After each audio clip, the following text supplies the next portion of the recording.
Jerk! Let's go!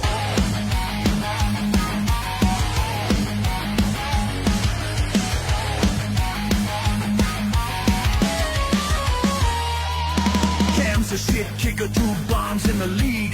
Soul Dragon Cougar's no time for fatigue. And he's a shit talker, stirring up the show. Never played a shift, but he's ready to go. Welcome into the Chemistry Podcast, episode number 367, baby, presented by Stifel. Yank. What's up? Are you familiar with the 6'7" phenomenon? I don't care about nerdy stuff. 6'7". Are you familiar I don't care with about that? nerdy basketball stuff. Is that basketball? Once the kids get into it, and then the 40-year-old moms are like, 6'7's fun because things are fun. Then it's over. It's over. Just like the Soldier Boy dance back in the day when all the moms and the kids are like, I'm doing Soldier Boy. Meaning Soldier Boy is actually talking about smashing vagina. Just oh my so. God, dude, that's what he's talking about? Yeah, he's about smashing Do vagina. you want to see me do that? No. Do you know Ivy No, was? Do you know neither. I don't. Ivy- I do can't you know see. Ivy- I don't even know how you have children Do you know anymore because I Ivy can't was picture you having was sex. do you know Ivy was a Soldier Boy What? for Halloween?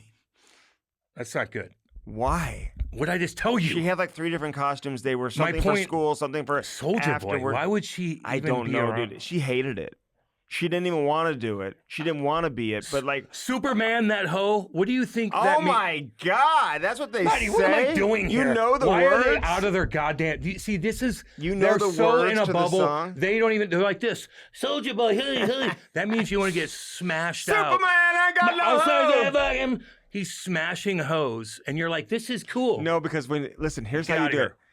When you really don't know the words, going. because no one really knows the words. I don't even know But this is what you do. Hey. When you don't know the words. Soldier Boy, Superman! You just say Superman.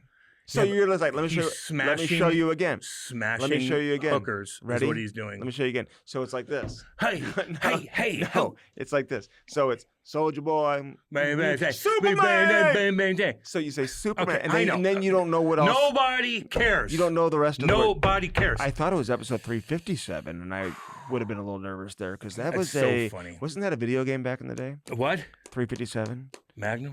Yes. A video game? You don't. No. Who's the guy who was What'd you in do? all the Do movies? you know anything James about Bond, anything? James Bond. Do you know anything about Was it anything? 357? James Bond. I don't know. 007. Fucking. What are we doing? 67.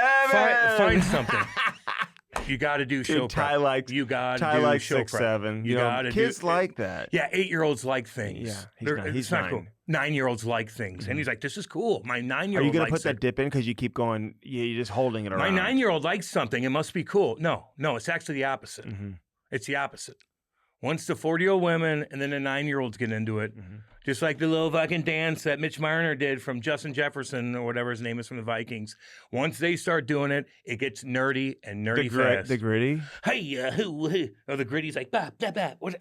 God. Dude, I called out Jake Wallman today for doing the gritty. I said, He's pretty cool. He I was was signed like, for what's up? 7.7. And I didn't call him out, but I said that was BG before the gritty. And I could just tell his teammates around him were like, they didn't really Even then, when he's contribute like, to the hey, conversation. who? But he did the gritty on ice. Justin Jefferson does it. How come it's cool when like football players do it, but hockey players? Because they started it. No, he didn't start the gritty. Oh, yeah, who did? You think he's the first person to ever do No. Who did? the gritty? Yeah. Was it a hockey player? I don't think so. It was a fucking big dog NFL guy. They started Justin that shit. Jefferson. Yeah, he started that He mug. started the dance? That's where I got it from. I don't know. And then everybody else started doing. Now he gets nerdy again, just like the Soldier Boy, Soldier where Boy. he's smashing. Superman ain't got no. He's smashing vagina. Everybody's like, "This is cool." Okay. Well, we don't really know exactly the words. Yeah, we do. We don't know the origin. You don't know it. Ah, get out of it. That's no. like no, they're way- talking about going to the That's moon. way beyond what you would They're know. talking. Get out of here. You They're don't talking know. about ancient history. No, they're talking about smashing women, Mm-hmm. smashing them. But it was good to see Jake. It was good to see Trent. They both got big-time contracts. Edmonton Big and Trent, St. baby. Louis What's up? tonight, so when this comes out, you'll know the result of the game, so we'll see how it goes. Both teams haven't gotten I out did to the feel bad for starts Connor they McDavid. wanted to. Why are you interrupting me? You're talking over me My already. bad. This has been going on throughout the entire episode of 367 already. 6-7. See, when he does that, though, I feel like I have to like chime. Yeah, Maddie, it's just like he's Should way I? too jumpy. Cam, it was. I've been waiting for 2 hours for you. It was jumpy Cam last week at the beginning of the episode too. Because I'm waiting for you, and I'm like doing my homework because I actually do show prep. I got things down. I got things down. So I don't know where you're going with things off the bat. Are you getting jumpy when you have to wait? Is that what it is? Yeah. Okay. For sure. Okay. Yeah. Because I got a lot of things I want to get into also. So Okay, then go. you have the floor. I have a couple No. questions for you. Though. Go. I'm going to Washington, D.C. tomorrow. Washington. I have a day off on Wednesday. We're not doing the game. It's a national TV game. Buddy Andy. I plan on going by and seeing some people at the White House and different things around the nation that I want to see, some historic monuments. What should I do? And, I mean, are there going to be anything going on around there, protests and stuff like that? Maybe, I don't know. Maybe a protest. They always pop up here and there. But I would go cruise. I don't know where you at. Can you just go outside the White House? Can you go in the White House? Yeah, walk right in there. I would jump the fence. Oh, my God. Jump the fence. Could you imagine if you turn the news on? Trump! I'm here. I'm the TV guy for the Blues. Andy probably would think that he's able to get into the White House because he's on TV. Here's my Blues pass. Andy would think that he could do that. Hey, guys, I have a pass. I can't come in here. Hello. Here's my pass. No, I would. I don't know. Maybe. Do they let people go in there? Do you have visiting hours? Can you? There'll be guys on the team, not guys, but like trainers or not trainers, but people that are in the group that you're on the plane with that are going to want to do the same thing. Hook up with them and let them guide you. No, because they've got a game on Wednesday. Oh, you don't? Okay, No, my bad. So it's a national television game. I don't. Can you go into the White House? I don't. Can you just just go? Is there a door to knock on? Yeah, I'd say just go right up front, ring the doorbell. Where does the press go through? I don't know. The press room. I don't know. You go walk around and go. Is that a cool room to be in, the press room, or no? What's with these questions? I don't know. You want to go to the Oval Office, dude? You want to go see where Hunter Biden left the cocaine? It might still be in there. Is that in the living quarters? That was in the little thing where they walk into the Oval Office and they have to put all their stuff in there. Anyway. He really left it in there? Oh, hell yeah. And who found that? Is this urban legend or is this true? No, it's true. But they said it. We don't have no idea who it is. Oh, yeah, there's no cameras around here? That's interesting. Anyway, it doesn't matter. It's actually funny. But, yeah, I would try to do as many things as you can. I don't know what the weather's going to be like. You're going to have to walk. But I would go online and set up, what can I do? I'm on this day, see what's open, and then take an Uber and go do your thing. Okay, fine. Jesus. Like a child. Like, you have to ask me. I don't know. I'm not there. I'm not from there. What would you suggest I go see in Washington, D.C.? Washington? Yeah. Where are you at? I can go Like, anywhere. where are you at? I can go anywhere. I don't know. Like the White House? Okay. I dare you to climb the fence. Oh, my God. Seriously. Imagine if you turned on the news. You should act like a protester or something. Do something. Spray paint something. Now, I just cruise and check out things. And I'm not doing that. We stayed in Georgetown last time. It was awesome. Georgetown. It's a little far away because everything takes forever to go to Washington. When you're in Washington, you go straight down. It's like it's stoplight after stoplight. It's so congested. So we stay in Georgetown at the Fire Seasons, and we just walk around. There's beautiful women everywhere, and there's restaurants everywhere. It's really, really cool. I don't know where you guys are staying, but I don't know if you should say it out loud either because maybe somebody will. But why don't you just do your own homework, figure out what's open, and then go there. I've been there a couple times before. You know? So it's not not my first time going there. Soldier boy. Superman! Them hoes. That's not what he says. You ruined the song for me. What do you think? He ruined it for you. He's the one who wrote the lyrics. Superman, them hoes. That's what he says. What do you think that means? I didn't know what he says. God. Mike. Ivy was what? A soldier boy. What does that mean? I don't know if I like that. They just put like an outfit on. I don't know if I like that. And there was like 4 or 5 girls who did that for one of her outfits. I think she was Cookie Monster for something else. That's fine. And like, can't they be Cookie Monster? And I think she was Dr. Pepper. I saw that. She was Dr. Pepper, one was Sprite, and something else. That's cute. Is it? That's not Soldier Boy. What's wrong with you? You know, Chloe was Candyland. That's cute too. Did you see that? No, I don't want to see every picture. Andy, I can't. No one cares that much. No one really cares. Let me see. It's all good. She's getting so much older. I'm just telling you. It's crazy. And she's gonna be going to parties and stuff. All right. Andy likes to show me a little TikTok clips of Chloe. Yeah. Very weird. She looks cute. She's my They're daughter. Cute. What are you talking about? It's weird. I can say so. I know. That's another one. Look! Oh, God. Look! Don't be. They look cute as hell. They do. Thank you. Don't be what? Ty was Jealous? no Okay. creeping out TikToks out there, just letting all the people know. No, I'm telling you that. Yeah. What are you telling me for? I know. I'm not doing No, TikTok. I'm just telling you. Better watch that. I don't follow anybody You on TikTok. better watch that. I have a TikTok account just so I can follow my kids. It's probably awesome. You do dances on it? I've never done a TikTok, but I keep asking Chloe or Ivy, let's do a TikTok. Let's do one. Let's go viral. Do it. It'd be cool. Can I give a shout out Like right a quick? song or Can I something. give a shout out real quick? Am I interrupting? Do you have anything else Well, to say? go ahead. You want to talk about more things? What else do you have? Their costumes? No one cares. Lovely, cute family. No one cares. Canada, sorry about that. Man, oh man. The World Jeez Series. Louise. Do you know that Connor McDavid got pissed? Well, no shit, he should have. They're playing the fucking game while Connor's trying to, work, by the way. They're having a struggling right now. I think Reeves had more goals than Connor like a week ago. I don't know what the fuck the case is now. But Connor McDavid's like, they're playing the Blue Jays game in Edmonton while we're playing right now during timeout with audio on. He's like, that was bizarre. And it was bizarre. He's got work to do. Why would you do that? All on the Jays bandwagon, and everybody's wanting them to win, and it's so disappointing, obviously. But strange to have it on during the game. Listening to the crowd was distracting for sure. I'm glad they shut it off there for the third. See, that's unbelievable. How stupid are you? Seriously. Why the fuck would you do you're that? all the way They're out in Edmonton too. Canada. Like, they don't give a fuck. They got work to do.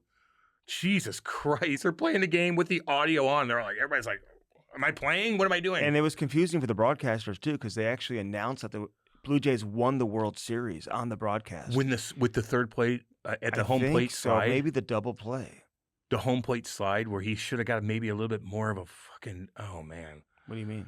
So the guy at third plate, probably could have took a couple. base? Third base could have taken a couple more steps, and Towards he came home in plate. towards home plate, and he slid in like this, which slows you down. He could have ran it out and probably was safe. Oh. Won the World Series. Could have slid Superman style, Yeah. Soldier Boy style Superman ain't on got that no fucking house. house, and would have won the World Series. But he didn't. But he was worried about that third place out where the third Yeah. baseman would catch the It ball. is interesting. And listen, I don't know. I'm not fucking I love breaking it all down. y'all in Canada. It's interesting because when the Raptors won the NBA final a couple of years ago, and they had a really unique skill set that they threw out there on the field, on the court, I should say, with their what's his name? Who was the Good breakdown. the quiet Good breakdown. quiet Good breakdown. superstar who went Good to the breakdown. Clippers, Good who got breakdown. busted for like stealing? He's like getting millions of dollars working for companies that don't even exist. Kawhi Leonard. Kawhi. So Kawhi was the big star at the The tree time company? in Toronto. And it's interesting, like everyone in Canada got behind the Toronto Raptors and like, everyone was NBA fans. And it's the same thing here with the Blue Jays. It is Canada's team. They only have one team. It's not Toronto's team. It's Canada's team. So when they get to the World Series and have a chance to win it for the first time since 1993, I thought it was interesting how the entire country gets behind the Blue Jays, Cam. Okay. You don't see the same thing? I don't know. They're playing the game. I know what they're doing. During the game in Edmonton, not in Toronto. I think people in Toronto are like, yeah, this is cool. Remember people in Chief- Edmonton are like, okay, if they win, they win. Remember they don't, earlier they in don't. the playoffs, they did the same thing during the Maple Leafs game? And Chief was like, I guess people are like, I think he was annoyed by it. It's and annoying. he's in Toronto. Of course, it's annoying. Like, do it during a TV timeout. I think they did, and they were playing the game. It just, if he's annoyed, then everybody should be annoyed. But it confused everybody. The announcers thought the Blue Jays won the World Series. They had to come back out and say they didn't win. Yamamoto. Just an amazing game. One of the best World Series Unbelievable. games that I think have Both ever games. existed. Game 6 too. 6-7. 6-7. And he thinks that's cool. Game 6 and 7. You think it came from an NBA player? Yeah, I think it did in a rap song, and an NBA player did it, and everybody's like, the children started. Once the children do it, it's not cool, in my opinion. Oh, really? The 8-9-year-olds. Yeah. See that? Yeah, that's your A problem. lot of people are carving pumpkins with a 6-7 in it too, like and Sick, stuff tough. like that. That's awesome. You don't understand. You don't have kids. Yeah. You can't relate. I know. I was never a kid either. Did you get any trick or treaters at your Yes, house? we did. You Yeah, did? Yeah. A couple? It's all Happy Gilmore stuff. It was actually cool. A lot of Happy Gilmore. Some kid yeah. actually brought every single one of my rookie cards. I'm like, okay. Really? Yeah, I signed all of them. It was How many cool. are there? A lot. Really? I almost stole a couple. I don't have any. Oh, I can't believe that. I know that. From the Blues? Yeah, I don't when have you one. played, well, No, I don't have any of yours. Oh, you don't? No. Should I give you some? Maybe, yeah. What else do you want? I don't know. Give Ty one. He doesn't care about me. Yeah, right? No. No, I think. See, I'm realistic. No, You're not. I think he kind of does. Okay. A little bit. Yeah. Chinatown stuff. He's got to stop. He says Ty, downtown I Chinatown. love you. Handsome kid. Dang good hockey player. Good kid. Did you punch me in the balls one time? Yeah. Am I still mad about it? No, I got over it. You were young then. I love you, Ty. If you want me to hook you up, I will. Give him a card. I'll give you a card. I got to give a shout out to Jordan Kyrou and Nathan Walker and Pavel Buchnevich because they were at the rink. First off, they went to support the Pee Wee Quebec auction and dinner, which you didn't do. You didn't show up. When People was that? said, "Where's Cam?" Why are they saying where's Cam? I said he won't come to. But why are they saying where I am? Why would they do that? Because you didn't come. When am I supposed? Otter was there. Am I supposed to be there? You could have came. Did somebody? Well, you were ask at me? the rink, I think, for the alumni skate that day. You could have come afterwards. Come on, Jax was don't there. put me on the spot. Jax was there. Jax runs the alumni. Yeah. Like he needs to be places. Yeah. Okay, I love you, Jax, but you need to be at these kind of places. I asked him how retirement is. He said, "I'm not retired. I work." Oh, big time. He is. It's like a full-time job. When you made $60 million. He didn't make 60. 50? I don't know what he made, but I don't think he made 60. Ooh, he played a long time. Yeah, but I don't think he made 60. If you're going to 20 make and 60 20, million, 40? you probably have to make $6 million a year on a long-term deal to get to that number, minimum. 40? Maybe, yeah, somewhere in that range. I'm thinking. Okay. That's Oh, pretty- my bad. Okay, fine. 40. I'm thinking 30. When you have $40 million, 35. like not that he has $40 million, 40. but he made enough to where he could do what You he can wants. chill and kick Well, your yeah. feet up. Yeah, I gotta explain that to you. Maybe. You know? I'm just saying. Like, I'm just God saying he didn't dang. make 60. 60 is a big number. 40 is a big number. So anyway, Kyrou, Buchnevich, Walker, Otter, Jax, not Cam, showed up to the auction, to the dinner, spent a lot of time signing autographs. Ty was practicing on the other rink with his team, the 2016 AAA Blues. I bring them over to the I saw those pictures. locker room Yeah. to talk to the boys, and they signed autographs and hung out with the kids too. Good for them. It was man. nice of them to do that. I saw the pictures. That was Yeah. cool. Totally cool. What do you think of the guys that are outside the hotel all the time? Like, I don't care. would they call your name over there when you were God, like, yeah. even when you were broadcasting, when you were there filling in last year? Yeah. More than some of the guys. When you were filling in Yeah. last year. What? Andy's getting cocky. I'm just kidding. Andy's getting cocky. I'm just See what kidding. happens? I love it. I would never get cocky like that. Andy gets cocky and he starts chirping. I love it. But You they call Riz's name over there It's sometimes. played illegal. Actually, I told him. I said, Riz, they're going to call your name. And then sure as shit they did. They played a long time. You know, he played a long time. They haven't called my name yet. Why would they? If they had like a tweet or something. God, I love your Twitter. I don't tweet anymore. Not You much do. anyway. Well, a little I want bit. you to tweet. I know, but there's just Keep not doing much it. to tweet about anymore. With the Blues? In general. Can I ask you a in question? general. Can I ask you a I want question? breaking news. Can I ask you a man. question? What? What's the best thing for the Blues this year if they struggle? Meaning, you know, they're in a 3-7, 3-8, whatever it To is. get Gavin McKenna? Is that where you're going with this? I mean, is it better to be really bad in this market and have a long year And get a superstar? and get a fucking monster, or creep in, Who's creep the last out? Hold on, superstar creep they in, had? I don't know. Petro? No, like superstar. Well, like draft wise eligible, like at eighth was Petro eighth, like that's a He was fourth. fourth, like that's a monster. Yeah. EJ, And EJ was first. you know, Dvorsky 10. I think that's the three. And So then before that it was so- Rob Brindamore, right? He was So- 19th, though. Was he? I think so. Okay. But I'm talking superstar. Who's the last superstar they had? Is it Holy? Monster? Yeah. Well, Prongs. Prongs. Yeah. There you go. Oh, Al. Who? Prongs and Al. Al. Prongs and Al. And then it went from 2005, which they were terrible, 6, 7. So you had Osh. Is Osh considered that? He was, Is a, Osh he considered was a that? star player, not Is a Vladimir superstar. Tarasenko considered that? I think he could have been. Petrangelo. I think Tarasenko was on that trajectory He was. early. Yep. I don't think he ever reached that level. No, I agree with that. 2 Stanley Cups. Don't get I me think wrong. he had 2 or 3 points the other night, so a big shout out to Where's Tarasenko. he at with how many points do you think he has overall? Right now? Yeah. He's got 2 goals. No. Like overall in his career. Is he at 700? Maybe 600. 600? Yeah, Let's that's look. not. Let's look. That's not. And how many years does he have left? And he's never had a 40-goal season. Yeah, I mean, is that superstar? Oh, no, I'm sorry. He got to 40 goals one time. 40 on the nose. Okay. So he had one 40-goal season. You know what I mean? Let's look at Tarasenko's overall numbers. Well, look at the Blues' overall numbers as a whole. But, and then you tell me when the last time we had a superstar. It's probably Al Prongs. Al and Prongs. You know what I mean? And Petro was a star. Is he going to be a Hall of Famer? Is sure. Petro? I think he is. Yeah, so there you go. If he's a Hall of Famer, Tarasenko's at 670. He's got work to do. To what? To be a superstar. You know what I mean? Petro's going to be a Hall of Famer. Petro's got the Stanley Cups in the Olympics. He's going to be a Hall of Famer. I think so too. So Tarasenko has the Stanley Cups too. The Olympics, I don't know what to say about that. Russia's been kind of goofy with that, so whatever.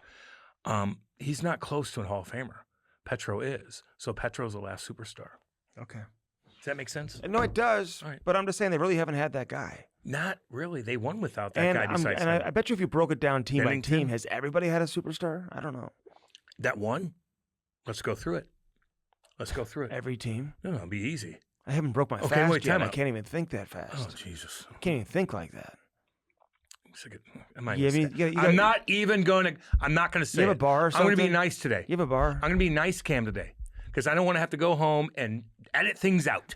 I'm not going to do it. Do you have a bar inside your bag? Yes, I got a protein. Yeah, I need a first form But bar. don't eat it on camera.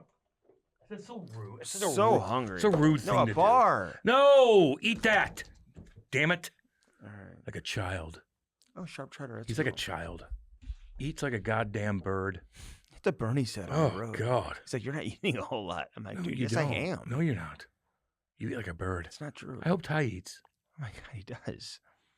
Does he? Yeah. Okay. Skates a lot. I'll tell you that right now. What does that But mean? because he burns a lot of calories. Oh, I see. Do you think hockey is the same type of What? like cardio as like you get if you play like soccer and other sports for other kids? If you're on the field for that long in soccer, you're running 13 miles or whatever it is. Basketball. Yeah, basketball's back and forth, nonstop jumping and boom, boom. You got dang right. Football depends on Okay, so how do you compare hockey to that? Depends on how much ice time you get. So say you're on Are the we ice. talking on a say practice? 4 times a week. You're skating a ton. Okay. You're skating a ton. It's a lot of dude. cardio. Stop and start and equipment. Stop, start, stop, Yeah. start, stop, Yeah. start. Yeah, equipment on. Put battling against people, like even the Yes, like the pushing off. pushing and battling in the corners. That wears you out more than anything. You want to wear your kids out, get them on the ice, dump the puck in the corner, go battle, and have them battle for 30 seconds. They'll be like this. Yeah. Battle, boom, puck, boom, bam, boom, bam, boom. That's tough to deal with. Okay.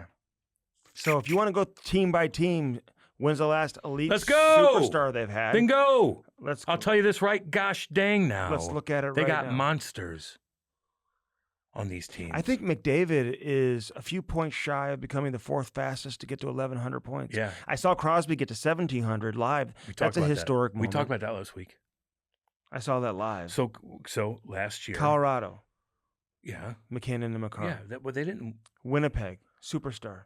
Yeah. Hellebuck. Hellebuck.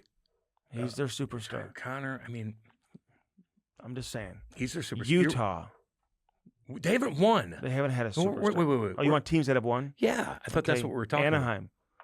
So, Wait. Can we start? no, New? Perry and Getzlaff, they were They were loaded. superstars. Solani, Pronger. Korea, Pronger, Wait, no, Niedermeyer. Korea was not on that team. Not on that team. No.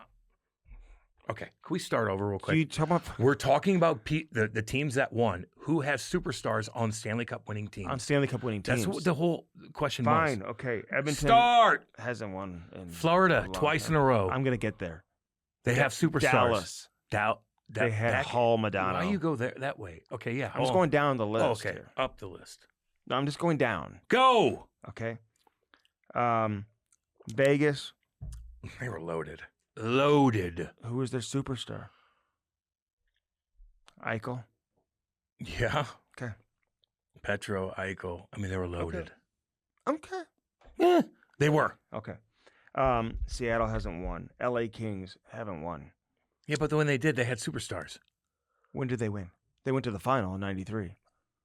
They won in 2012, Oh, and they won in 2012 and 2014. 2014. Do not edit that out. Hey, Maddie, Don't do it. If you do it, me and you got problems, homeboy. I love you. Okay, You're my boy. I haven't broken my fast. I am just not thinking straight. Get on your game. Okay, yeah, Get on 2012, your game. 2014. That 2012 team was unbelievable. Blackhawks, loaded. 14, unbelievable. Pittsburgh Penguins, they won. Loaded. Washington Capitals, loaded. I'll get there. I apologize to all the King fans out there because I love those two teams with Drew Doughty and Matt Green and Dustin Brown and Anze Quick. Kopitar and Jonathan Quick. Loaded. Chicago, loaded. Loaded. Nashville hasn't. Vancouver hasn't. Minnesota hasn't. San Why Jose. don't you just look up teams that won? Tampa Bay, loaded. San Jose hasn't. Tampa Bay, loaded. San Jose had superstars though. And they didn't win. But I'm not talking about Stanley Cup winning teams. I'm just talking about who has had a superstar in their organization. Oh, I thought you meant the teams that won. No. I mean, all these teams. Who's the last superstar Minnesota had? I mean, they got Kaprizov now. Well, yeah. We talked about that with Billy Guerin. Like, you need a superstar. He's our guy. It attracts superstars. Nashville. Pekka Rinne, Shea Weber,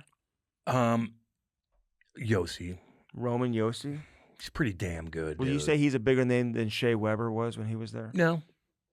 And PK Subban was a bigger name than everyone, but does that mean he's better? No, but Yorman Yossi's a damn good player. Look at his numbers. Been working a lot of TV or not? I don't see him anywhere now. What's going on with PK? They got the two Americans in there now. Did you right? see Ace get upset? with John Holy! Cooper? But now, Coop coming out and like chirping him like that. Ace was fucking mad. yeah, but I don't like the way he reacted. Like that's dude, what you just make a have ton fun. of money. Like you're doing good. Like that makes you mad. Of all the things somebody could chirp you for, you made up your own nickname. So what? Did you see the complete So what? clip, or did you just see the shortened version? Shortened Okay, version. so I let think. me. Yeah, go ahead. Break it down. Because you got to explain.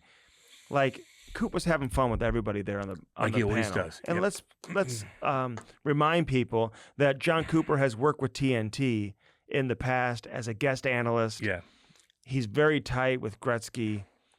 You know, so All he those guys, he knows yeah. people on the panel pretty well. Yeah. Not to mention he's an NHL Stanley Cup winning coach, so he knows Two-time. everybody.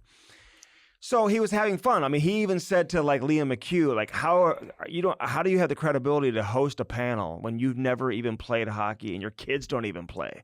Your kids, you know. So he was like kind of Jesus. going after these guys, Yeah. like digging a little bit deep. I kind of like It got a little uncomfortable, but it was fun. It had some funny things that he said to Biz. I didn't see exactly what he said to him or to Hank. I think he said to Hank, you know, describe the feeling of beating me in the Stanley Cup final versus losing to me in the Stanley Cup final or something like that, or in the playoffs. He didn't. Yeah, in the final, playoffs. yeah. So in a 7-game series. So He something probably like had that. somebody like write some stuff up. I for know. So then he says to Ace, he goes, Ace, him. who was the teammate that gave you the nickname Ace? And if you gave it to yourself, that's okay. And Ace is like, well, you should be happy that you're not sitting right next to me because otherwise I'd punch you in the face. Now, I Sure. didn't know Sure you would. if he was being in character because he had a Hanson jersey on, because then he said, I'd put the foil on and whatever and stuff like that. But he never answered the question of who gave him the nickname. Jamal Mayers, who I do another show that's exactly like this on Fridays. and Jammer, Actually, the same damn Jammer thing. To be honest with played you. with Ace as kids. Yeah. And then knew him throughout his entire career. He said no one's ever called him Ace. No one ever called him Ace throughout the course of his professional career, and that wasn't his nickname when he was a kid. He was Ants, like Anson Carter. Although he did Yeah. have a funny line saying he's an Anson brother, not a Hanson brother. That's funny. Okay. Ace. So he never answered the question of who gave him the nickname. Now, I've had Liam McHugh on my radio like him. show in the past, Yeah. and I asked him this flat out. This is how far back it goes. This is their first year doing TNT, and I have Liam McHugh on. I go, Liam, and he's like, hey, Kaner, it's Ace. No one ever called him Ace. Like, do you know where this nickname came from? Did he give it to himself? And he's like, I'm not sure. I think he gave himself the nickname. Now, this is back on several years ago when TNT had their first year. We've had Biz on a couple times. We've asked Biz about That's this. all these guys. It's And hilarious. nobody can answer it. Yeah. So this was an opportunity for him to answer. And if you gave it to yourself, who cares? Who cares? Just saying. I know. So the way he handled it. Andy gave his own nickname to himself. No. Strict Nasty. No, I did not. Oh, yeah? No. Who did? Ben Boyd is another producer that works for the Cardinals now. That doesn't count. And Dan Kriegshauser. That doesn't count. They were both producers at Did a player give ESPN it to you? Radio Did here a in player town. give it to you? So they started that, The and player. then everyone was calling me that on the radio. That's how that started. No, the players gave me the nickname Scoops. You know that. Oh yeah. And so I think it was Brian Elliott somewhere. I think we were on the road with my kids' hockey team. I think it was Brian Elliott. They're all probably thinking of a name for you. Who referred to me as Scoops in front of a bunch of people. And all the parents were like, oh my God. But we did bring up Ace a long time ago, man. And he still hasn't figured it out, but he did seem like he was pissy a little bit with Coop. And it's like, okay, what are you like? Why are you getting mad about it? Say So I texted Coop after the game. Ace is a goofy name, and I was like, was he really mad? He's like, I hope not. I was just trying to have fun, you know. So. That's what you're supposed to do. Like, sorry, but like the NHL needs this kind of stuff. Like Biz does a lot when it comes to entertainment stuff. But I like when coaches come on, although they were struggling for a while. They're getting back into it. No, they had won 3 in a row at that point. I think 4 in a row now. But they struggled at the beginning of the year. They did. And they got to still keep going. But for him to come out and be loosey-goosey like that, like, we kind of need that. And yeah. Like, let's be honest. It's a little bit of the turning of the guard right now. Let's go. Let's have entertainment. Like, look at who's a good team right now in the league? Montreal. Are they? They look like it to me. Okay. I was going to ask you that. We don't know yet, right? Well, I was going to have in my notes. I'm like, do they look pretty freaking good. No, they absolutely do. But are they that good? They're 9-3. We're 12 games in. So let's get to 25, 30 games. Let's get to Thanksgiving. Then we'll find out. Okay, but I also look at it like they're scoring goals and they stick up for each other, man. Like they're fighting every night too. That's fair. I look at them. You think okay, that's fair. So let's go over some of these. It's the turning of the guard. All these teams that have had these, year after year after year missing the playoffs. Yeah. Even though, Montreal's been in the playoffs, but like they've had some high picks. Yes. A bunch of them. Yeah. Right? Yep. And including a first overall pick in recent years. So Utah, I think they had 5 players in their lineup that were drafted in the top 10. I know. You look at Detroit and the top picks that they have, a bunch of first-round picks, although they got a 7th-rounder too, Emmett Finney, who's getting it done. Yeah. Chicago, I mean, all these teams. How can you not be good after a while? Anaheim. Yep. Chicago's out of the playoffs right now, but Anaheim, a bunch of high-end picks. Now they got a new coach to go along with it. You bring in some veteran guys, guys like Granlund, guys like Kreider, and all of a sudden now you got something. Maybe you get rid of a guy that wasn't, Zegras? Yeah, but now he's doing well in Philly. Yeah, he is. He's putting up points. So but Utah, Anaheim, Seattle. You just look at some Devils. of these Are the teams. Devils really good? Like, are they? They haven't had a great trip, I don't think. They lost to San Jose. San Jose's playing better now. Yeah, now they're kind of creeping. So in the San mix. Jose has had a bunch of high picks. Mm-hmm. Only ones that can't ever figure it out are Buffalo for the most part, although they're a game over 500 now. They're doing a little better than the Blues right now. So yeah, I mean, I don't know yet. We don't know. But Columbus, I just saw them play. They got a bunch of first-round picks. How about Columbus? Matthew Olivier. I'm gonna give Tyler Tucker a shout out too, by the way, for going Matthew Olivier toe to toe. Yeah, that was a pretty good fight. And Tucker actually threw some punches and got caught at the end, but I like that. But like Matthew Olivier was a part of like every single goal, and like he's doing things. He's getting ice time. He just compliments some of these skilled guys. They're big. They're skilled. They got some young guys. I don't know. He's got 1 goal on the season, I think. So he's not scoring. 3 points the other night. He did. And they all put up points, all these guys. Yeah. And he earned his 6-year contract extension. Making plays. I actually talked to some of the broadcasters from Columbus when I was there a couple days ago. They loved his interview that we did with him. If you didn't listen to it, go check that out. Go watch the interview we did with Matthew Olivier. Yeah, and we love him. He's awesome, man. And those type of players, he's a big leader, a big part of their team too. But again, they had a bunch of first-round picks. You look at Florida, who's got a bunch of first-round picks, and they eventually became good, and they traded for a bunch of players too. Yeah, I'm just saying, like I know Florida's going to be okay, and Tampa's probably going to be okay. I'm just using Florida as like an example, who won a couple years ago, but the Rangers started to play missed the playoffs for several years before they started. Fucking Schaefer, like that's what when I asked Andy about the Blues, like, what do you do if you're not very good? Do you play your young guys and just whatever and see if you can get a good pick? I think you have to wait and see if you can get back in. I know. That's no doubt. You know what I'm saying? I don't think you do that yet. I think it's a little early to just concede the season. I agree. And say we're going to trade a bunch of guys and we're going to go after the first overall pick. But my pick. question is, the worst situation to be in is be in the middle of the pack. Mm-hmm. I mean, look at Schaefer. Look at this kid's dominating now. Like he's scoring. He scored another goal last night. Dude, this guy. Did you watch him? Yes. I watch him. He is so fast. He does things. He does this. He does that. Like, that's a complete game changer. It's a franchise changer. And even if you might win some more games, but people are coming and spending fucking money to watch him. Yeah. So, like, sometimes it's good and you know what? Bad. And he's living with Matty Martin. Big shout out to Matty That's Martin, our who we boy. had on this summer. And that's We where love he you. walks into a great situation. He can live with Matty Martin. He's There got you go. Boomer Esiason as his father-in-law, Come taking on. pictures with him. All these kids at the house. You're the man. This guy is like You're going right. to speak at like grieving centers for kids who lost their Oh, parents and stuff like I that. know. He's like you could I tell know. from day I one know. how he speaks, his Yes. personality, You're that right. this guy just has it, and he is going to be a superstar for a long, Superstar, long time. man. And Flies around. the Islanders are in good hands. What They do you are think of good. Barzal getting benched for missing the bus? Don't care. Do you think that means there I was don't- something else going on? This was maybe like Nah. No, I or it think was a that means one-time no, thing? You missed the bus. How do you It's- miss the bus? You just How missed are the- you late every fucking day? I'm not. You better worry about you on the road. I'm here right on I time. worry about you on the road. 15 minutes early every time. I worry about you on the road. I'm so I on worry time. about Andy 15 minutes late and he's on the phone walking on the bus when all the players are waiting on him. Army and Stinger are right. Don't be doing that. 15 minutes on time. Don't 15 minutes don't early. be doing that. I haven't, not once. 15 minutes early, actually. It happened, dude. You sleep in. It doesn't happen to me, but it could happen. And to they don't people. It have happens all the roommates time. now, so Yeah, I mean, it could happen. Was there more to it? Maybe, but if you miss, you're late for the bus. You're fucking sitting, dude. really, God, the whole game. yeah.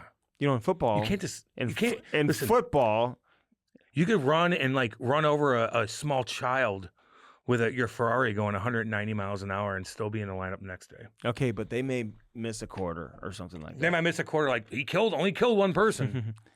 Well, we had a fatality last night, Yeah. but he's innocent until proven guilty. We're going to have him miss a quarter. He'll sit a quarter. Jesus. So that's the difference. You know what I mean? Yeah, so he missed the entire game. It's I mean, fine. that'll get everyone's attention. And Then don't be late. They got beat pretty badly. in Don't that be game. late, dude. Okay, Did you go ahead? you go ahead. No, did you see the No. SNL skit? About the Predator? Yeah, I kind of liked it. My God, it was a little. No. I didn't think it was as They funny at gave- the end as it was at the beginning. It was fine, but at least you're giving some attention to To the something. NHL? Like these guys, like SNL's been a whatever for whatever, Mhm. but at least you did something that's funny. The Nashville Predators, like fuck, Yeah. like it's, Of course, Cam finds that funny. I didn't find it funny. I thought like you brought it Cam up. finds it hilarious. That what? That a predator is a And predator? He puts it on the rundown. What'd you put on your rundown? No, I'm waiting. Ready? Yeah, go. I've got a good one for you. What? Maybe something different that you put down. Okay. Have you paid attention to I wanna anything else Give a in life? name that is on the USA Hockey radar that people are not mentioning. I had that down too. You saw that on NHL Network. No. They had no. They had a little thing on the radar. Who's off the radar? I looked at that too. No. I looked at Well, that who are too. you going to say? What player? Let's say it at the same time. I got it right here. One, Oh, wait. two. Hold on. one- Wait. hold on. Count it down. 1, 2, 3. Matt Shane Quinto. Pinto. Mac and Celebrini. He's on the team for Canada. I think at this point. Is he? I think at this Shane point. Pinto? Yeah, he's got a lot of goals Time too. out. I think at this point, Macklin Celebrini has to play his way off of Canada's roster, not play his way on. So is Pinto. No, How many goals does he have right now? I think he's got 8. Yeah, he's dominating. But at the same time, I don't know if he can His make name's it. out there. And Caulfield and Keller and Tage Thompson. I mean, if you're taking off Kreider, if you're taking off Brock Nelson, if you're taking it's your guy, I told you. if you're taking off Was I wrong? Vincent Trocheck, those 3 guys Okay. I think are out. And you have 25 guys making the roster, so it's a little bit of a bigger roster. So maybe there's Well, room I just for all look at these it like- guys. But I think Shane Pinto, who NHL.com just came out with their list, and they had like Patrick Kane on there, for example. And Kreider, listen, this guy's having a hell of a year. He's got 6 goals. I think he has points in several games in a row. He's got a nice multi-game point streak going on, and he's helping them win. Like, I've got nothing wrong with him. I just think for what we saw from him in the Four Nations and how his game kind of translates and fits in with the rest of the group, I just think I'd rather see one of these other guys in there. So anyway, those are a couple of the names, but I think Shane Pinto is a guy that I think you got to give serious consideration to. Do you remember what the car Pinto was? Ford Pinto. A Pinto. Fucking piece of shit. It would remember? Blow up. It would blow up If you hit it if from you just behind. threw a penny at it. If Andy was behind you tweeting and texting and calling somebody on the phone at the same time while juggling different things, 6, 7. he's going to kill you. He runs right into you. See you later, Bill. If you're in a Pinto. If you're in a goddamn Pinto. Yeah, I The don't know. Pintos weren't the cars that were like the sedan that turned No. into a pickup truck. I think it's the car on Wayne's World. It is, and it blew up. I think on Wayne. Garth Algar. Remember that car? It's my boy where right there. it What's was up, like- baby? Dana Carvey. It was like a What's up? regular car, and then it kind of turned into a pickup truck at the end. No, that's What do you call those things? Maddie, they're in Salem. El Camino. Maddie, get on your game. El Camino. El Camino. So anyway, It's kind of Hoosier. okay. So the Andy's not going to get an El Camino. the Pinto. Shane? That's a great name. Pinto. He got dinged for 40 games, Dinged. dude. I know. Get him on. For gambling. Get him on. I think he talked about it with Chicklets or something. Oh, he did? Yeah. Oh, really? Okay. It's fine. Let's get him We on can again. still get It's him been on. a while. Yeah. Yeah, he's dominating. So I'm saying, like, whoever's like, listen, who's But doing? now you realize how much who's they doing- missed him last But year. who's doing what? 40 games. I'm sorry, but we're evaluating everybody as I don't current think as he was possible. even betting on hockey. I think he was No. placing bets with a friend of his somewhere else. I It think was you're like right on that. Doing like football or You think something. he was doing the same thing Are they not dipshit allowed- boy the NBA was doing? Like, I'm betting on my team. Now I'm going to No. get hurt. No. No. Like He's not that throwing, shady. throwing games. Throwing games like fucking God, I'd smack the shit out of you. Oh, if I was your teammate and you're betting on games and you're getting hurt and you're giving up fucking goals, I'd fuck you up so bad. Would you? God, yeah. Or I'd have other people do it and be like, I don't know. Oh my man. God. Fuck Anything new with Ryan Kessler? that. Oh, Jesus. H. Murphy. The fuck? 16? Ooh. I've heard some things. I Now, just don't we- want to say it I- on the podcast. Is it bad on him or is it bad on the girl? Well, you I just don't know who's telling the truth. So I that's don't know. So we don't know. So we don't know I mean, yet. if what I'm hearing is true, yeah, that wouldn't be a good look. But you don't know, man. I'll reserve judgment. There's always yeah, a you lot don't of- know. Like, I don't know yet with that. So we'll see because. But you know, he's always kind of had that reputation of being a table for one kind of guy, though. Yeah, but does that mean you're in a 16-year-old No, it girls? doesn't. Like, I don't know. Doesn't. So but there- you could be a dick but you know what? and But not be in a yes, 16-year-old girl. but with that being said, it's not like everyone's like, "This is crazy." Like, no, he's they're the like greatest he's a guy no, ever. they're fucking on him bad. Just like they're on old boy from the Knights too, the goalie. So Little Caesars, the sweet. youth hockey organization, had Cut to him, come out and yeah. make a statement Fired him, or they let him Fired fire him. him. Yeah. from being You the gotta head fire coach. him. Should have fired him last year when they won 48 to No nothing. shit.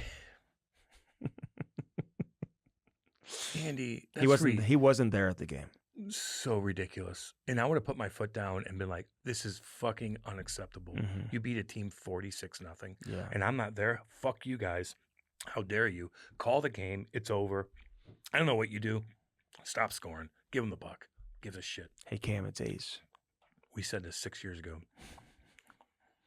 We said this right when he started talking on fucking People TNT. know. The old school listeners know. They all know. I'm like, or Mandy are like, why does he keep calling himself an A? Like, hey, Ace here, there, E. And they're like, what? I remember the players were like, who? Yeah. They were like, "Who's on the other side?" Biz? No, Ace. Hey Kaner, it's Ace. Liam? No, it's Ace. I don't think you even need to, at this stage. Liam? I don't think you need to introduce who you are. I thought that was frowned upon anyway when it comes to Like you don't have to say. They all know it's Hank. They know it's Biz. We had a producer. We were interviewing on our radio show a couple years ago. We had Matt Halliday on, who's a superstar baseball player, great guy, and our producer that board op that no one knew. He's just like, "Hey, Matt Cole here," and we all looked at each other like, "Fuck." He doesn't fucking care who you like. Why? Hey, it's Cole. Oh, thank God. Here, I'll answer the question now. So we cut that off and we chirp him for like years after that. But I thought that was a no-no when it comes to that. You don't need Andy. Like, hey, it's Andy. No, just hey, answer the question. They just want to do the interview anyway. No, but it's more of a selfish. Did you hear Biz? He had a great line though, because he's hilarious, dude. He had a great line on Brandon Hagel, who scored his first power play goal I in saw that. That was a 118 good games. Yeah. He goes, "Hey, I saw you scored your first power play goal in 118 games." He's like, "So what are you still doing on the power play?" He's like, I'm hooking up Coochie. Coochie was on the power play with him all these games too. He gave a great line too. He's like, "Yeah, I don't know, I don't have a hard time finding the back of the net when it's 5-on-5, but for whatever reason, he doesn't play with Coochie too." I like that Hagel. So do I. Tough, in your seems face. cool. Fucking gotta. Do you see him skate the other day with that goal? Like he comes from all the way from one end all the way to the other, burns Mhm. everybody, makes a play. He's tough. He'll fight. The he'll Panthers hit, don't like him, but whatever. But he's just like, yeah, you know, I don't know. I'm not scoring, but I do hook up Cooch a lot. Mm-hmm. I do something. What do you mean the two-time Stanley Cup winner coach has me on first power play unit? Yeah, I know. Oh, I know. And he plays probably for and he's going to play for Canada. He's just doing me a favor. He's going to play for I Canada. He'll go, play for Canada. do I need to be a dick? Because he could be a dick and be like, no, I go get the fucking puck. Yeah. Okay. I hold on to it when everybody's on me, and then I kick it up to the point, and now we're set up. Right. That's what I do. Right. Then I go and I'm a distraction. Right. Right. That's what the fuck I do, Biz. But he didn't want to be a dick because he's cool as shit. Are your Christmas decorations out yet? They're almost. You got to chill with that, dude. It's not me. No, you have to chill with that. Put your foot down. Hell no. Take control. I want it, and I want it now. My house looks so gosh dang beautiful. It's so, I never want to leave my house ever. I just don't. I never want to leave my house. Oh, have the leaves changed colors yet? Beautiful. Majestic. I live in paradise. So yeah, I want Kate to put the goddamn Christmas decorations up. Mm-hmm. ASAP. Woman, right now. It's going to be next weekend, actually. We're going to do it because we only have a Saturday game. We're going to do it Sunday. Christmas decorations up. I see Christmas commercials already. I'm ready for it. Mm-hmm. I'm ready for it. I'm not seeing those. 4:30 at night, dark as shit. 4:30 at night, dark as shit. Do you feel like you had an extra hour? I was so awake this morning. I woke up at 6:15, and I'm ready to rock and roll. Oh, you're struggling today? No, I'm good today, but I sleep. You notice when I don't answer you back? When you text me? Yeah, it hasn't happened. No, because you get flustered when I don't text you. Well, that means when you're not answering. No, that means I'm sleeping. Because Cam takes naps.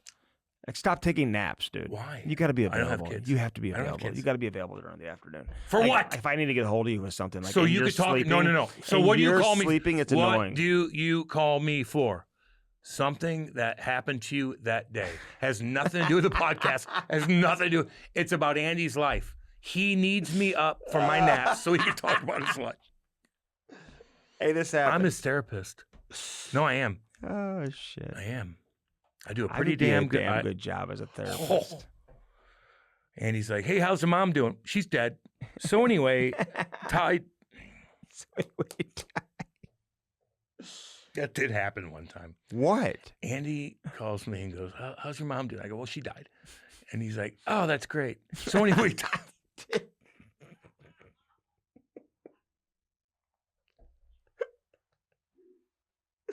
oh my! That never happened. it did happen. That's great. So anyway, Oh yeah, that's right. I knew that. Great. great. Anyway, so Oh, that's right. right, great. Oh, cool, great. Anyway, you did that. Gosh, dang it. You did that to me. Do you have an energy drink in there? No. Here you go. No, I'm gonna What's save wrong this. with This you? is for This- decoration. I got 50,000 in the house. I know, Take one. This is for decoration. You need it. Really? Yes. It's She for decoration right now. I'll just leave it there. drink it. What's wrong with you? I'm just What's wrong with you? I thought you said you were good. No, I am. I slept Why don't great you eat the last 2 something? nights. God. Last couple nights I did. NHL Hall of Fame 2025. Go. Go. Well, who's up? Remind me. How dare Big you? Walt, Keith Kachuk. No. Brianna Decker. Tell me about her. Well, she. Tell me about her. 200-foot player. No. What'd she win?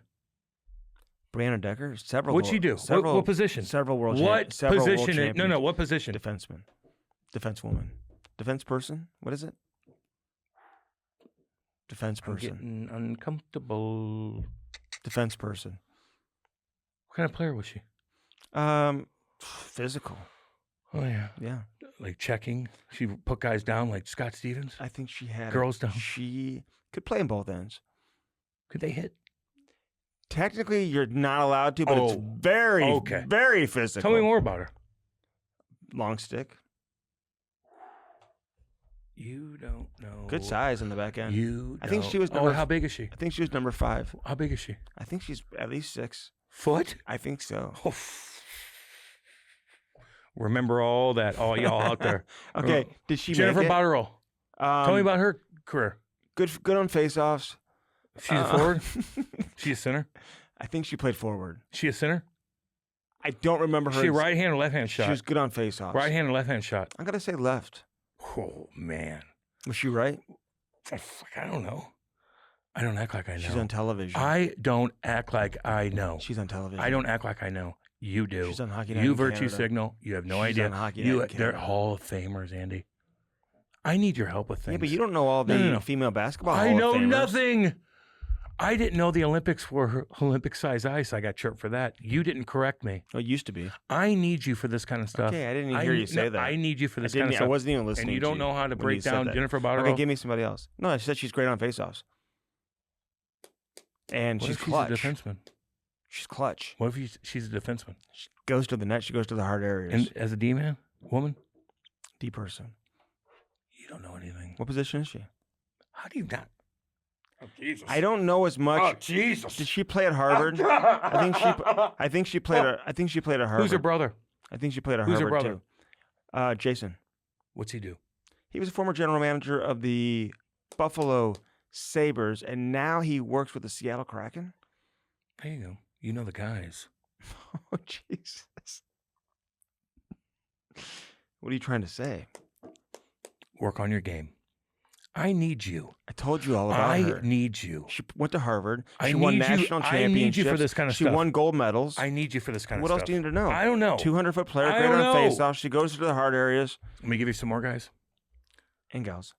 No, there's no more women. Okay. You should know that. Are these too. all the candidates? This is a Hall of Fame class of 2025. Chara. Psh, hell yeah. man. Zdeno? Hell yeah. Motherfucker's on top of a mountain right now. Zdeno? Duncan. You know Zdeno Chara has? Duncan. Duncan Keith. Sit Unbelievable down. player. Stand off of you. Two-time Norris Trophy Come winner. Come hit me. Yoink. Never gets tired. Yoink. Never gets tired. Get out of here. Thornton. Jumbo? Jumbo. Had ice cream with him Some after bit. a game one time. Oh, he remembers that. Mhm. Alexander McGillney. My boy, by side. He's not making it to the Hall of Fame. What did I just read then? No, It he's said- going in the Hall of Fame, but somebody else is going to represent him. He's not coming Wait, in. wait. Okay, but he's in the Hall of Fame. Yeah, he's going in this year. Then why are you trying to correct me? Like Because he's not in going the to make it to the ceremony. Okay, then okay. Yeah. But I love Almo. Nice guy. He was Scored so good 76 goals for the Buffalo Sabres. Sick. He was wearing sick 80, player. 89. Burry was wearing 10. Then Burry went to 96 when those two were going at it. When I it love was Fedorov, Mogilny, and Bure, Oh, get out of here.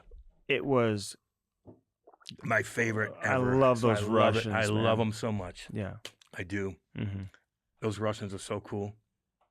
God What dang. if Ovi showed up to the White House? Would they let him in? Oh, fucking. Dude, Ovi and Trump would party. Trump doesn't drink or anything, but Trump would be like, hey. You know, What about Trump Jr.? Trump Jr. Barron? Mm-hmm. No. Oh, no.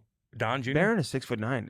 How's his basketball game? Nah, he's going to rule the world, I'm sure. You think he'll be the next president? Not the next president. No, but he'll be a president in the future. Yeah, so is Kai probably, too. Kai who? His The granddaughter. streamer? Don Jr.'s daughter, who's cool. She's a good golfer. And she's going to be president? She'll probably be in politics, I would say. Yeah. Okay. I did see Ryan Whitney, who I love, chirp this fucking golfer, Kwan? Luke Kwan. Did What's you see that this? story? This was like $1 million. Now, these guys are all wealthy. Maybe not all of them. Because the Internet Open or whatever it's yeah, called? for Barstool. And like, these guys are hilarious, so I listen to them.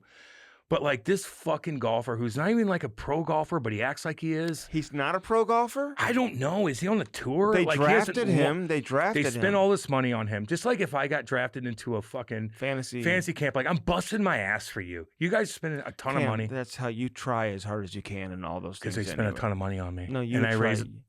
raise a ton of money for charity. That's what I do. Okay. And I'll go out there and fucking dominate. It's exactly what you fucking do. This little dipshit sleeps in. This is in Missouri. It This- is? yes. They were at Tiger Woods Golf Course? Yes. In Big Table Cedar? Rock. Big goddamn Cedar. That's where That's they our were? territory. Yes. He slept right next to, he's right there. And they couldn't get him up in 9:30 tee off. And he was late as shit. So they got a 4-stroke penalty for that. And then he strolls down like, I don't give a fuck. And Ryan Whitney bashed him so bad. And rightfully so. Was he on Whitney's team? Don't know. He was definitely on the But he's on. PFTs. Yeah, but PFT was like a nice guy. And like, he was such a dick to him. Like, He was a you're- dick to PFT. You're late for this fucking tournament. and you're chirping the guys. And you're chirping the guy. The guy's like, "Hey, what should I do on this? Can you give me a read?" It doesn't You're matter. the It's pro. not going to make any difference You're not gonna anyway. make it- What the fuck? That's something you would say. Negative energy. I would never say Andy that. shows up late. That's exactly. See how pissed I was when Andy showed up late whenever I had my tea time? I almost. No, I was on time for the tea time. No, you weren't. And I was so goddamn mad. I was so mad. And this is a tournament for millions of dollars where these guys could have won. Is it millions of dollars? Yes, they could have won a shit ton of money. And this jackoff shows up late. Ryan Whitney fucking bashed him. So I look at the comments under Barstool of Ryan Whitney bashing him. Then I look at the comments under this little fucking nerd boy, Lukey Kwan. And they're all sticking, who's Ryan Whitney? Who's Ryan Whitney? Kwan's the best. And I'm like thinking, like, this guy's a fucking joke.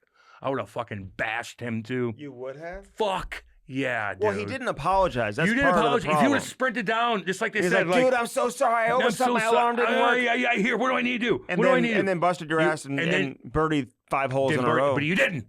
And you act like a tough guy, and you act like I'm too cool for school. And then you go out there and you don't even fucking play good. Fuck this guy. Okay. It's just funny. So, that's just a golf etiquette. It's so weird.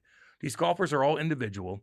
They never played team anything. So you don't understand that, like, hey, team man, concept. we gotta be there together. No, you don't understand. You're letting others down. Exactly. You're letting others down. Yeah. When Andy shows up late, he's letting me and Maddie down. He doesn't understand that. He's Luke Kwan in a way. But this guy, I saw all that, and I'm like, Andy Kwan. Don't ever call me that. And I wasn't late to your golf thing anyway. I had to do NHL Network. And I did it from the parking lot, and we still made the tea time. Annoying. You just wanted me at your house to have mimosas. Oh, sorry about that.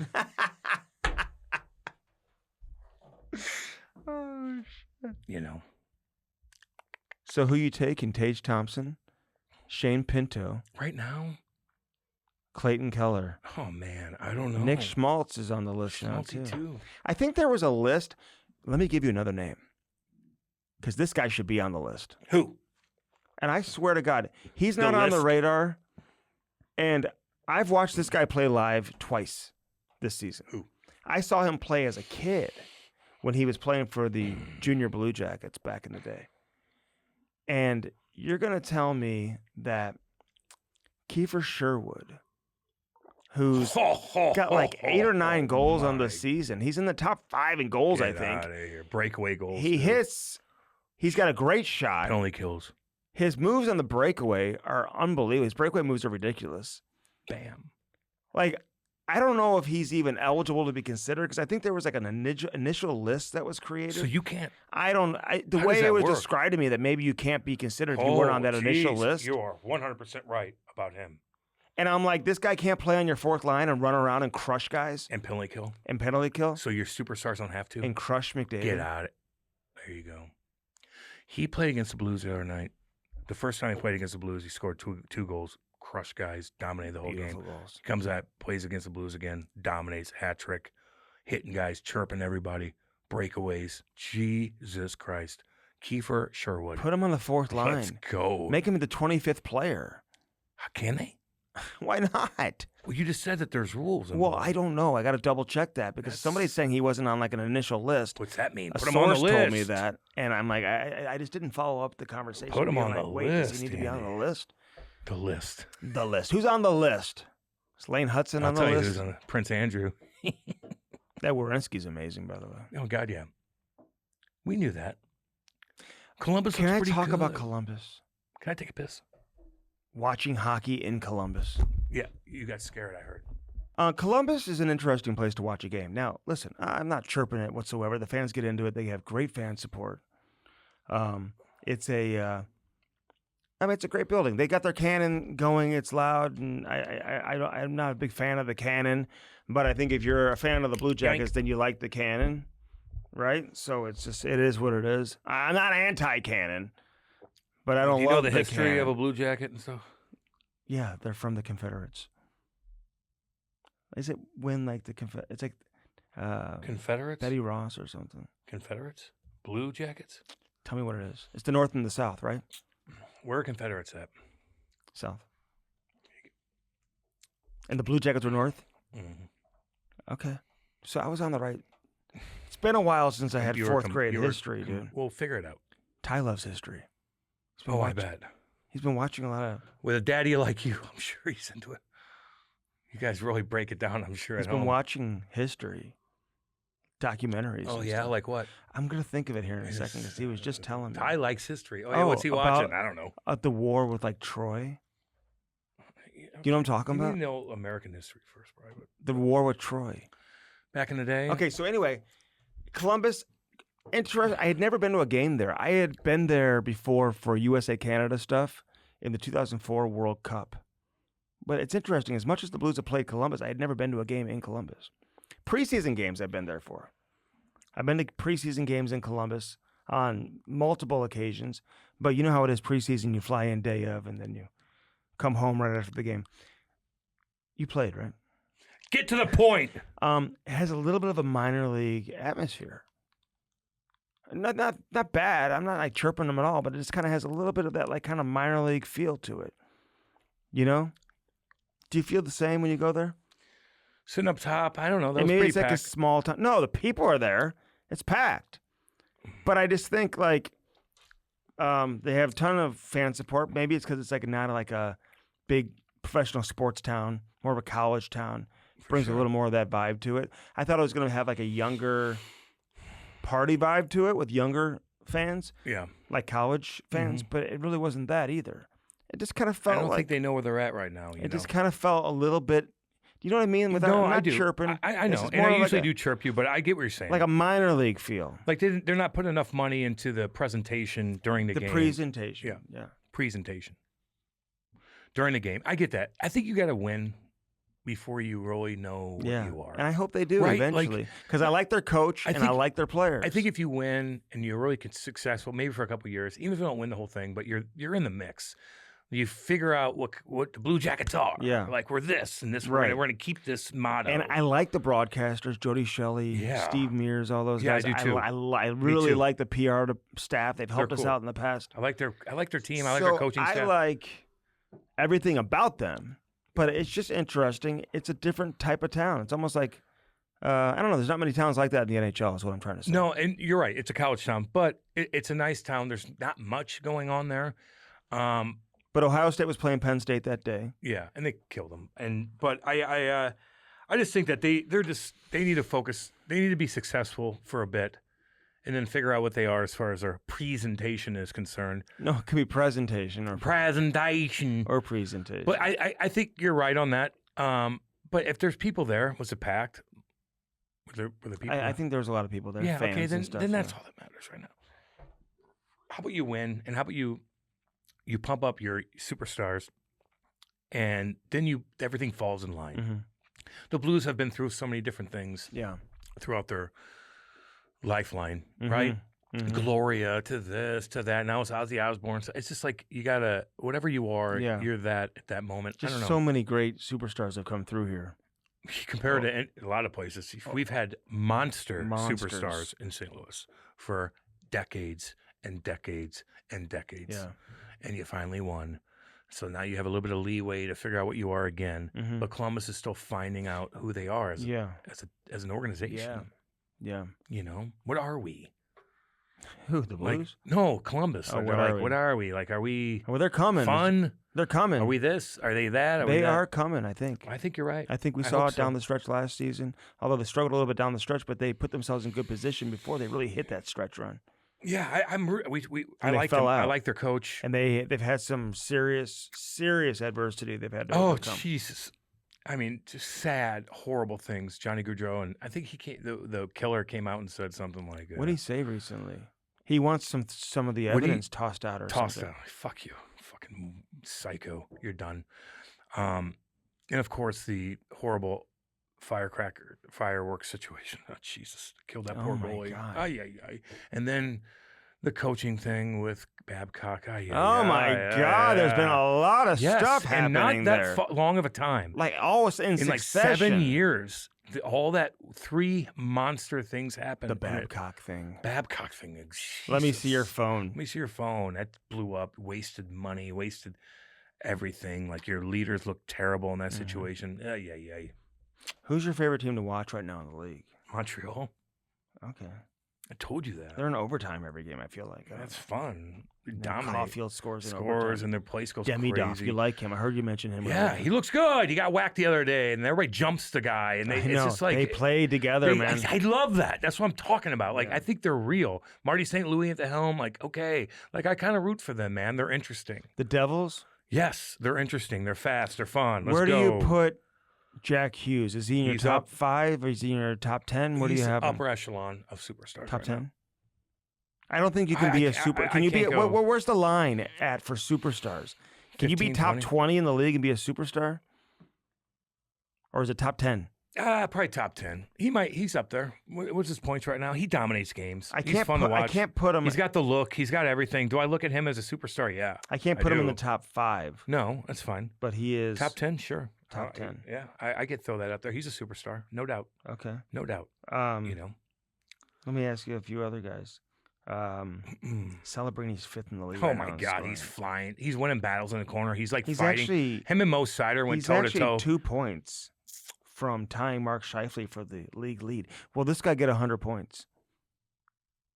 Macklin Celebrini. Well, he's on I hope pace. so. On pace for 130. I hope so. He's not going to get 130. No, 90 to 95 to 100. Yeah, I Okay. think he's. Will he should get have. over 100? If he stays healthy? Yeah. You know, Sidney Crosby got over 100 points. It's an 18-year-old in the NHL. Yes, and didn't 103. win 102, I think, and didn't win the Calder. Who did? Alexander Ovechkin. Okay. He had over 50 goals. I mean, okay. You had 2 monsters. The NHL lucked out. You had 2 monsters after the lockout, and they fucking pulled the NHL back into fucking relevance. So You you were would down and out, and these 2 fucking brought you aboard. Thank God you had the 2 monsters saving you. save the league. Yeah. Yeah, they did. They saved the league. The league was down and out. What a bad time to get in.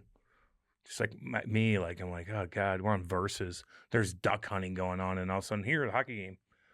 Marty Nature's got 11 and a Dominating. half. Yeah, he's dominating. He comes in and just like spins around. Spins with the around puck, cats, and then like- gives it to Brent Burns. He comes in like, hey, yahoo, blah, blah, blah, spinning off guys, blah, blah, blah. Like, oh my God. Draisaitl's at 6, or excuse me, Jack Hughes is at 16 points right now on the season. That's pretty good. 4 off. 10 the games pace. in. Are we 10 games in? Yeah. Would Right? you put John Tavares on Team Canada? I don't know. I got to look at the lineup, homie. Like, you're asking me. You need to start looking at the lineup. What do you show me the lineup? Like, I can't just say, sure. Sure. Has he got his legs? Sure. Okay, fine. Sure. I did see that Stolarz. Did I say that already? Grabbed, what's his name in a pile? Grabbed Zegras. Zegras didn't even do anything. I think they were roommates back in the day or something. Somebody Really? said. So he grabbed them, and Zegras like, I know. It was kind of funny. I like Zegras. Every time I turn the fucking Insta on, I see Zegras doing something. Good for you, kiddo. I want Yeah. you to come back on the pod. We'll get him back on. You know, It's just interesting when you look at the numbers right now. the It's league, just- the parity in the league's pretty damn good. It's a isn't little it? bit of the changing of the guard. I mean, you still like have the it. big dogs in the West with Colorado and Winnipeg and Dallas Vegas, is struggling a little bit. Edmonton. You know, those teams are all there. Yeah, But it's just interesting. It's different with Utah now in the mix, Anaheim in the mix. I mean, Anaheim's leading the Pacific Division. They're in first place. Are people still complaining about Joel Quenneville coaching? no, the haven't heard National one. Hockey League? Haven't heard one. Listen, I pay attention. You don't to all think that. coaching makes a difference? I haven't heard one thing about Joel Quenneville, which is good. I haven't heard one negative thing. Now, there could have been something, but I pay attention to everything. Now, do I hear stuff with Carter Hart? Yes. Do I hear stuff with da-da-da-da-da? Yeah. When Evander Kane hangs out with Cash Patel and posts something, do I hear about it? Yes. Have I heard anything? Why were they hanging out together? Because he's a big hockey fan. Cash is? Yeah, dude. Where's he from? I think New York. But I could be wrong on that. Don't know.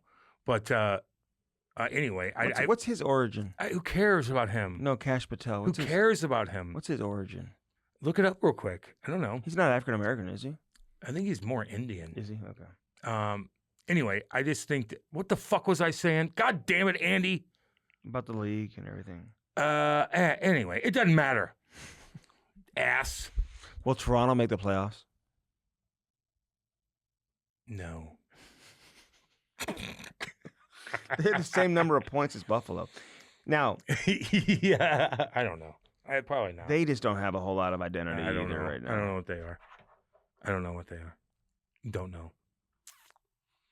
So- They're fucking pissed in Toronto right now with that goddamn. Well, you know, Game the best thing that 7, happened man. to the Maple Leafs was that the Blue Jays had a long playoff run. Yeah, it helps, but then it's over, and now it's back on the now Leafs. it's like, hey, yeah, they're over. It's over, and so now everything's. What a Leaf. tough loss. Oh God, You overcome that one? the guy slid. He was this far and a centimeter away. No, let me give you another one. No. He was a centimeter away from winning everything. Okay. He one little jump more, sliding differently. You are the Hey, biggest you are hero. the biggest hero in Canada. You are the biggest hero forever. in Canada. Bigger than Gretzky. Forever. And you were just. Did you know baseball was so popular there? It is, especially in like Alberta. You know what they call it? Ball. Cool. They don't call it baseball. Andy's hip with everybody. They just call it ball. Love all y'all up in there in Canada, Saskatchewan. The Nova Scotia is hosting the U17's World Classic or whatever they call it. World Challenge, I think they call it. Canada, Finland, Sweden, USA. USA Russia. and Canada both have a couple teams. Russia is just nowhere to be found right now Still. in the international hockey stage. Okay. It's kind of a shame. I know. I want to put on my own tournament and have Russia play in it. Do it. Do it. I'll work on that when I'm Andy's, in DC. Andy this can do a week. little bit of everything. Anything catch your attention right now, or We just went over everything, really. anything else? Anything else that catches? There's a your weird attention? thing coming our way in the sky, in space. It's a little different. 3-Eye Atlas. I don't know what I don't know what I believe on the internet. Like it's really bizarre. I'm curious about that kind of stuff. Okay. You know, I'm curious about that kind of. What the fuck is that? What's know, wrong with Matt Rempe? Because he's out long term. Probably concussion. You homeboy, think from or a that- broken jaw? Oh, from the fight with Reeves, Yes. which we never broke down. Yeah, it was a good fight. You think? Matt Rempe does not know how to throw hard, though. I'm sorry. I would not be afraid of him. You wouldn't be? No, God, no. Olivier, you damn right. Delorier, you damn right. Reaver, you damn right. McDermott, you damn right. Rempe, I'd be like, let's fucking go. He does not know how to hold you out. He does not know how to throw hard. He's not punching through you like a Bugard. He's just not. Mhm. I love him. I love that guy, and I want him to succeed. But fuck, you gotta fucking protect yourself a little more. You're 6'7", dude. You shouldn't be getting hit like that. 6'7". You shouldn't be getting hit like that. Why do you keep Mark- saying that? Was he 6'6"? You said 6'7". See, only nerds would pop in their head. Like seriously though, like that doesn't even pop. You don't have kids. Doesn't pop in. I don't care. Like the kid says 6'7", it's not cool. So it wouldn't be in my head. It wouldn't be in my head. You know what's always in my head? It wouldn't be in my head. You want to know what's always in my head? Stiefel. Money? What? Stiefel. You had money? And Stiefel. Money? Mhm. Okay. Making money? Yeah, Saving making money, saving money, for your children? investing money. Why are you looking at me like that? Because I did. You Am I, kept, well, no. What? Yeah, you kept Same. you kept repeating it. It's the same thing. Okay. Same thing. Stiefel. Save your money. Build your money Invest your money. and know how much money you have and where and it's then coming feel from. Good. And where do you have We gotta it? go Thai and goddamn Boston. We're going. I gotta pay Cam on time. I'm gonna do it. If If you're I an, pay Cam on time, I'm gonna do it. if you're an institution or a corporation, from raising capital to structuring mergers and acquisitions and beyond, Stiefel helps companies, organizations, There and it is, baby. municipalities You're navigate damn complex right. financial issues. Goddamn right. Damn Investment right. banking, public finance, research. Yes. Stiefel Europe, too. We got a lot of European listeners out there. Hell and yeah. viewers. You can save your money anywhere around the Don't world. sleep on Stiefel Europe, man. Damn right. They help the Europeans also. Dang right. You can join the firm, too, as a financial advisor if you're looking to do that, too. But they are unbelievable. Saving for retirement, planning your future, investment advisory, asset management, whatever it is. They're more than just a logo on a jersey. That's right. Or a commercial. You may see the logo on the jersey, but they're more than that. More than that. They're They'll saving save you people money. money and They'll saving lives. They'll help you invest your money wisely, and then you'll be happy. And your kids will be able to go on road trips and do whatever they want because you saved your money. Saved your money. That's it. You know what else that makes me happy? First Phorm. When I know I have that to go to, when You I'm need on to the eat road, something. You need to eat when something. I have to eat, You need to eat something. I will. Can you tell? I could always tell. No, I just haven't eaten yet today. Then eat something. Yeah, I'm going to. But not on the air. But I No one always wants to see you do start my day, my fast, usually with like a First Phorm meat stick or something like that. or a bar. Somebody was chirping me because I'm too healthy. They're like, "Oh, you're taking too many vitamins." I go, "What the fuck?" So I'm unhealthy because I have my vitamins in the morning and my greens and my reds and my collagen And your potassium. Like, And what? your collagen. I can't. So I can't do that. No, now you're too healthy. Wait, I can't do that. What the fuck were you talking about? Fucking 50 fucking things on YouTube. Damn, no wonder he sweats. No, I drink too much coffee in the morning. Lord. Vitamins are bad for you. Okay. Or you're nervous, one or the other. You're sweating a lot. I'll have to Am I look nervous? I'll look into that why you're sweating so much. But you got to cut that out. Use our promo code www.firstform.com/Cam and Strick. That's our promo code. Use it and use it today. Nick's like, Big Nick text me.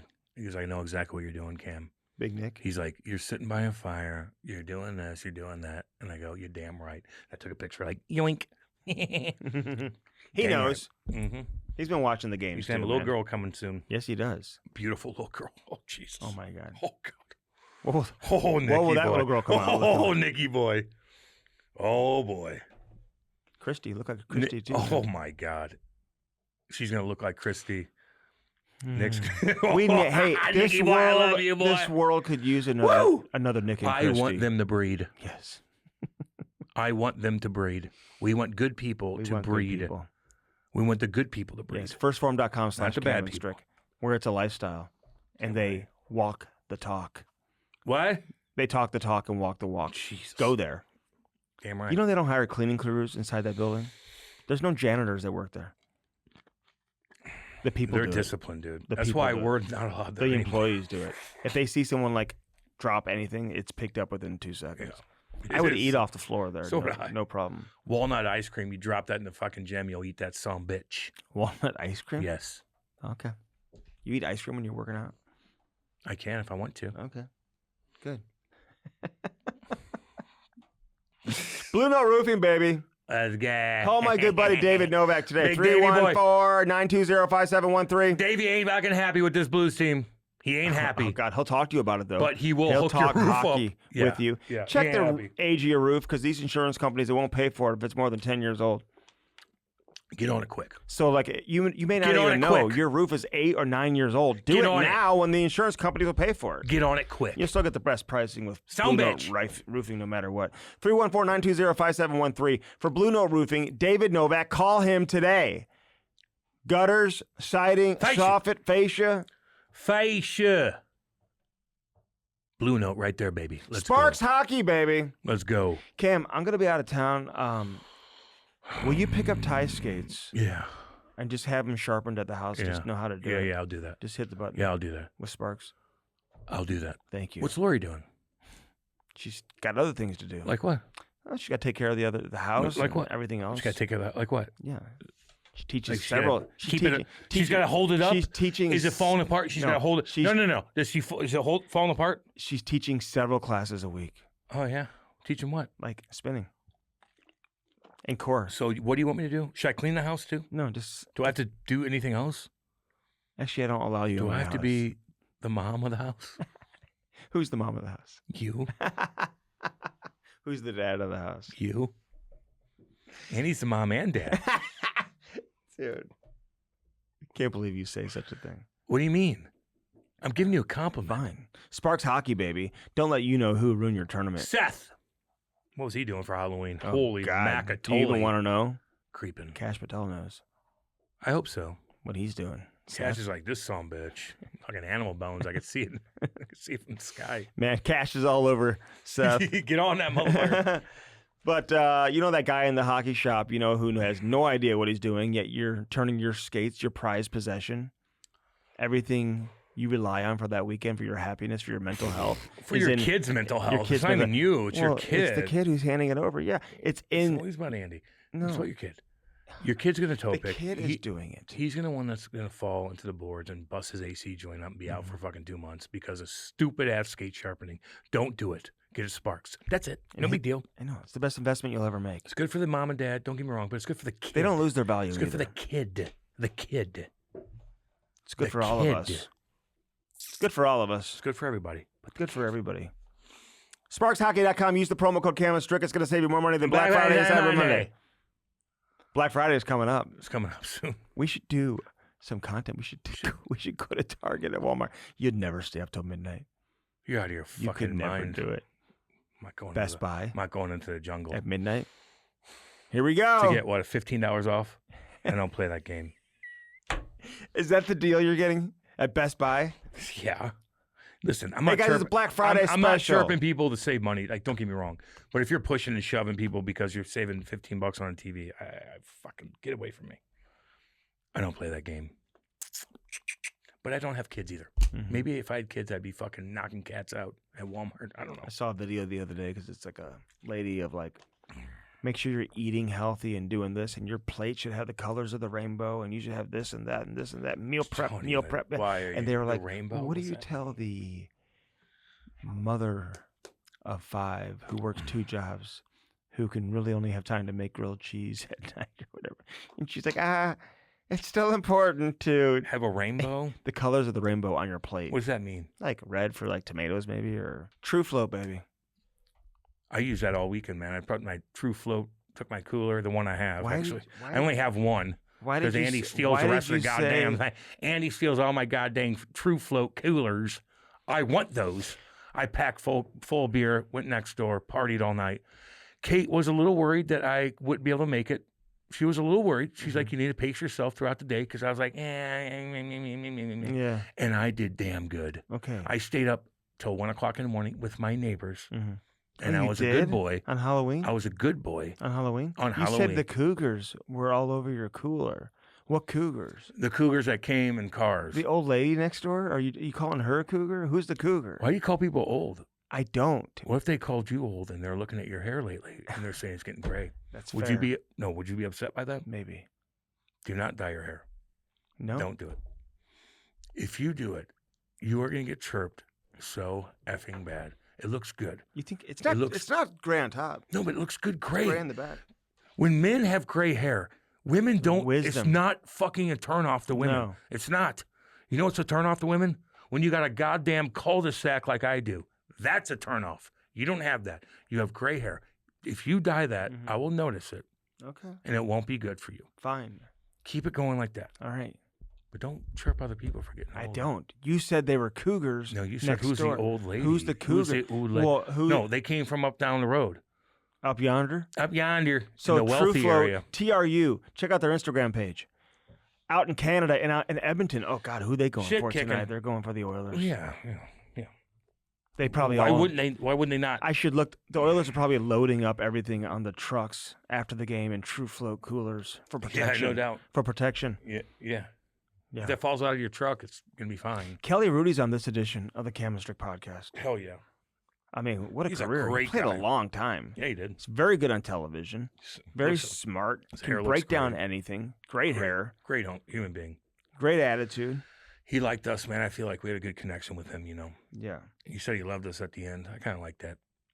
Love you, buddy. Love you too. Like I like that. Like Yeah. you're a hockey Yeah, guy. he's Like cool, I say man. that to guys. Like I just know that if I saw him somewhere, like me and him would hang, Right. and he's a good human being. Okay. And if I was down and out, of all the people we talked to, like I think I can call Kelly, and I'd feel good. Uh-huh. There's not too many guys in my world that I No. could do that with. Kelly Hrudey. I think I could There's call him not too. many guys No. in my world that I can call, and if I'm down and out, that's going to make me feel better. Yeah. There's not Many many people guys. that I There's can not call. many. You can call me, dude. There's not. Hey, many. honestly, would you not call me? Andy, I got to talk to you. Hey, what's up? What's going on? How's your mom? She died. Really? So anyway, Dude, you're setting a false perception. it did kind of happen. No. You moved on pretty quick when I said my mom died. If- no. if something was my bothering mom you- fucking died. She fucking If died. something was bothering you, Fucking you would dead. have called me. dead. And I'm like, she died. And he's like, that's good. So anyway, here's the What's Yeti? pussy. What's True Float? Shite kicking, baby. What's up? Alberta, let's go. We love you. Let's go. True Float. What's up, baby? Kelly Hrudey, man. Enjoy this Love you guys. conversation. Let's go. On the Chemistry Podcast, presented by Stifel, baby. Stifel. The Chemistry Podcast is brought to you by Phorm, baby. Use our link and do it today. www.firstform.com/Cam and Strick. Get jacked now. They are the real deal. Get that protein, check out the apparel, eat those bars, and drink those energy drinks. Firstform.com/Cam and Strick. Yeah. Now on to the interview. They never stay downtown. You know what I mean? It's like that's all you see of Ottawa, and you think Ottawa is like a shitty town, but in reality, it's nice. You know? It's a really nice city. A few years ago, I think it was 2017 in the playoffs, our Sportsnet crew, we did stay downtown, which was really fun and lively. But to get to the games, it was a bear. It was like an hour and a half or more in traffic. It was awful. Yeah, no, I know. It's way out in the middle of nowhere. It's a problem they got, you know. I want to be skating on that canal downtown, you know? It's beautiful. It's clean. We just hit record, by the way. We don't waste time. I know. We don't waste I'm time. ready. Hey, thanks for doing this. So, give me an idea of what your schedule is, Kelly. Yeah, Like, what what are do you you have doing? going on? You're hockey night in Canada. You're doing Flames games. You're doing a million different things. You're in Ottawa right now. So what's going on in Ottawa?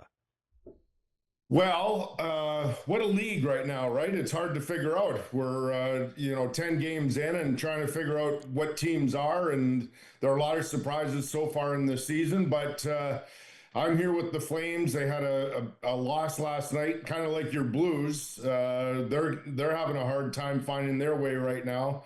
And so interesting times with the Flames because I think you guys would agree with me. They really overachieved last year and their expectations this year were high and they've really stumbled out of the gate and they just haven't found their identity at all. You know what? The most difficult thing to do, I think, for a lot of these teams is when you come into a season with expectations. It's like the Flames didn't have expectations last year. St. Louis didn't really have expectations. So now you have expectations. Mentally, that's the challenge, you know? 100%. And, that's been the case for over 100 years for NHL players. And once you have those expectations, in particular in a salary cap world where their teams are so close, right? So much parity. Back in the day, the old Montreal Canadiens, New York Islanders, those kind of teams, because you didn't have a salary cap, they were just loaded with stars. You pretty much knew they were going to have some good years and good teams. In today's world, I don't know about you two, but I find it really hard to find a team. There are a few exceptions, but for the most part, I have no idea what to expect going into every season. Well, until the cap goes way, way, way up, and maybe teams don't want to get to that point, and there's going to be maybe a little bit of a gap, maybe in the next 5 years or so. Yeah, there's a part of me that I hope so, because I think teams should be rewarded for great scouting and making great trades and so on. And if you can pay a little bit extra and you've done your homework, you should be rewarded. Well, it's so hard to sustain success nowadays because, if you're good too long, like you're seeing it right now. I'm watching this Utah team. I mean, they got all these guys that I think they have 5 players that they drafted in the top 10 that are in their lineup right now. And I saw Detroit last night. Yeah. They've got a bunch of studs that they have. Flying. And they got a 7th round pick that nobody knew was going to be any good. He's unbelievable too, but they've got all these, high-end prospects. So it's like the teams that are bad can get good pretty quickly, and the teams that sustain success, I mean, they can look old and slow quickly too. Isn't that funny you bring that up? Because I've said that for a while, that you can turn it around rather quickly. I don't know if you guys would agree, but the young talent in the league, I've never seen it at a higher level. And their skating, especially their defense, the skating ability of these young defensemen, their puck moving skills. And by the way, they're given chances earlier in life than like Cam, for you and I, especially for me. Like you really had to prove yourself long ago. And you had to spend at least a couple of years in the minors to get an opportunity. And in today's world, which I think is better, if you're good, you're just good. They don't care how old you are, and they'll allow you to grow and get experience at the National Hockey League level. And you're going to get paid. And you get paid, baby. At a young age. Goalie? Oh, baby. Hey, Good for you. I thought he was, listen, I'm glad he got to 10.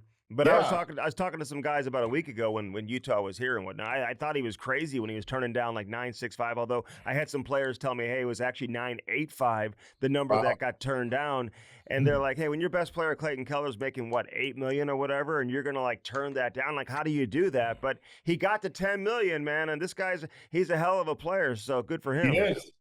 Well, I love it that guys are brave enough to stand up for themselves with their, their management team behind them, and I mean their agents. Yeah, of course. And there's a real plan going in, and they hold all the cards. And the agents are so powerful now; they recognize the landscape better than I do, anyways. And so you can get a big number if you're a real young player, if you're really talented. All you have to do is believe in yourself.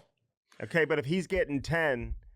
Like, what is Bedard going to get? Yeah. And what's Macklin Celebrini going to get? Like, what are you going to pay this guy? I mean, Celebrini right now, what is he? Like, he's second, whatever he is today. I mean, yesterday, when I woke up, he was second in the league in scoring. Yeah. So, I know I'd like to be his agent. Oh, my God. So do you pay him like he's in the mix with the true elite of the elite superstars? Or, like, how do you pay these guys coming out of entry level?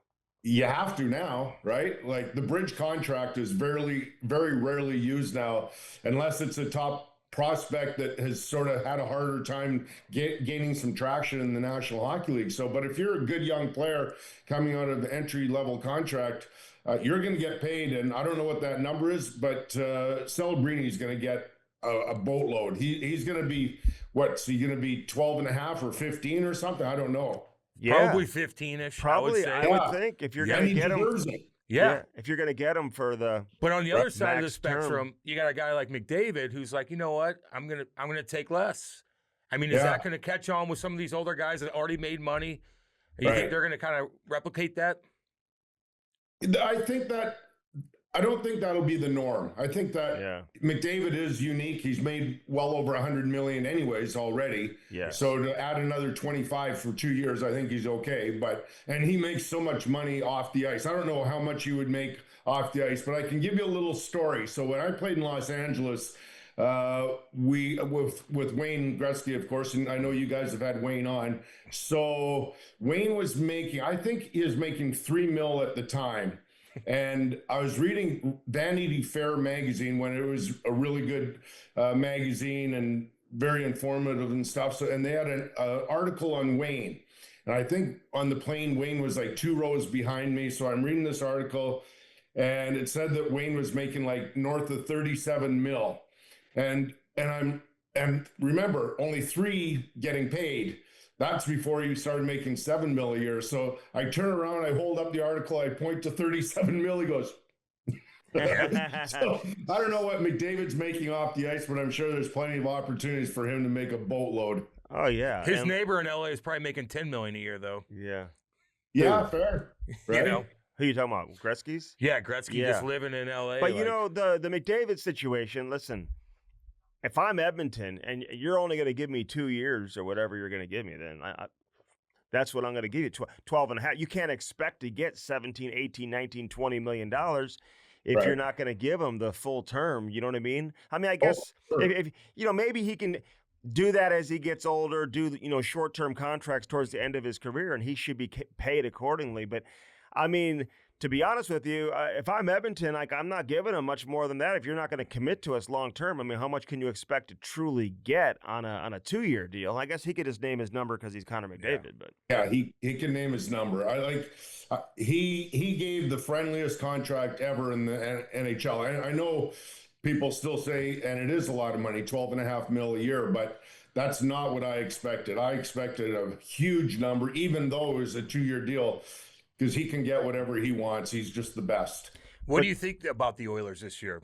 I mean, they've played so many games throughout the last 2 years. Like, what do you expect out of them?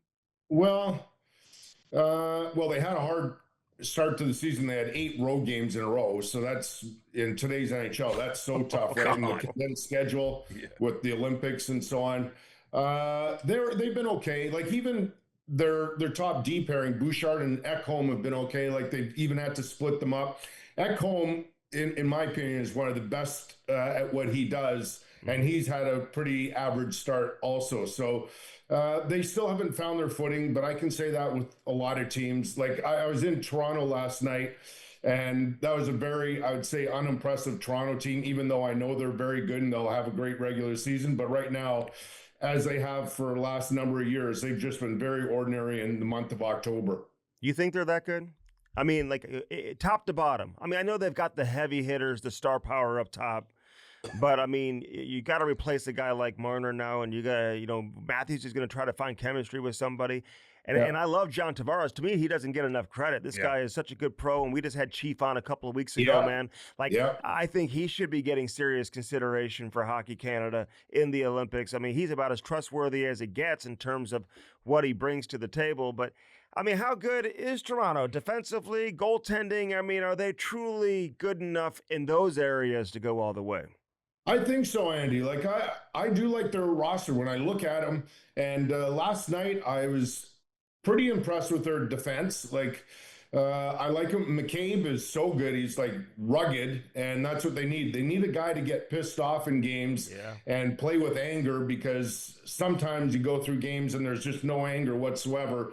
And I think that's a quality to have, especially in today's game, because there's not very much hatred. So if you can bring some of that, I think it ups the ante for everybody. But I do like their team. Like, you're not going to replace Marner, but I'm curious about Michelli. Like, he played really well last night. He's actually finding a little bit of traction in Toronto. It didn't end well for him in Utah, and I'm not sure why. But when I first saw him in Arizona, I was like, wow, this kid's good. He's talented. I don't know to what level he's going to get to, but it seems as though he's settling in a little bit in Toronto. So I'm curious to see what kind of year he has. Matthew Nyes is a beast. He's excellent. Yeah, he is.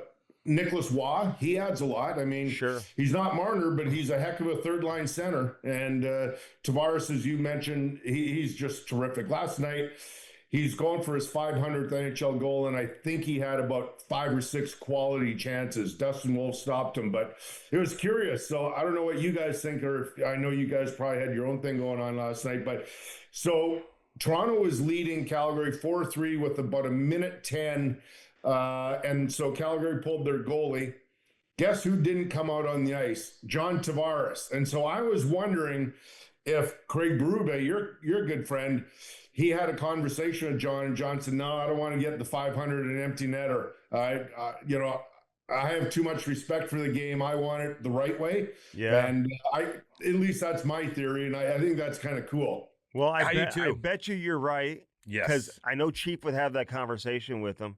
Right. And they'd be trying to force him the puck to get him the puck in that situation. Oh, for sure, right? So, I mean, he wouldn't. I know. I think Big Walt scored his 500th goal on an empty netter in Columbus. Yep. And, there's nothing wrong with that. But, I guess some guys, hey, milestone goals, they'd rather do it with the goaltender in the net. Getting back to Ovechkin, when he was going to break Wayne's record, he didn't want an empty netter. No. Well, he already had about 25 that year. I think he tapped out. I think he tapped out on. He hit the maximum allowed for empty netters for the year. Well, didn't your buddy Brett Hull say that he never wanted it? He had very few empty netters, right? Yeah. Kelly, he just used to get them. The year he scored 86, he had 0 empty netters. Yeah, that's crazy. It's unbelievable.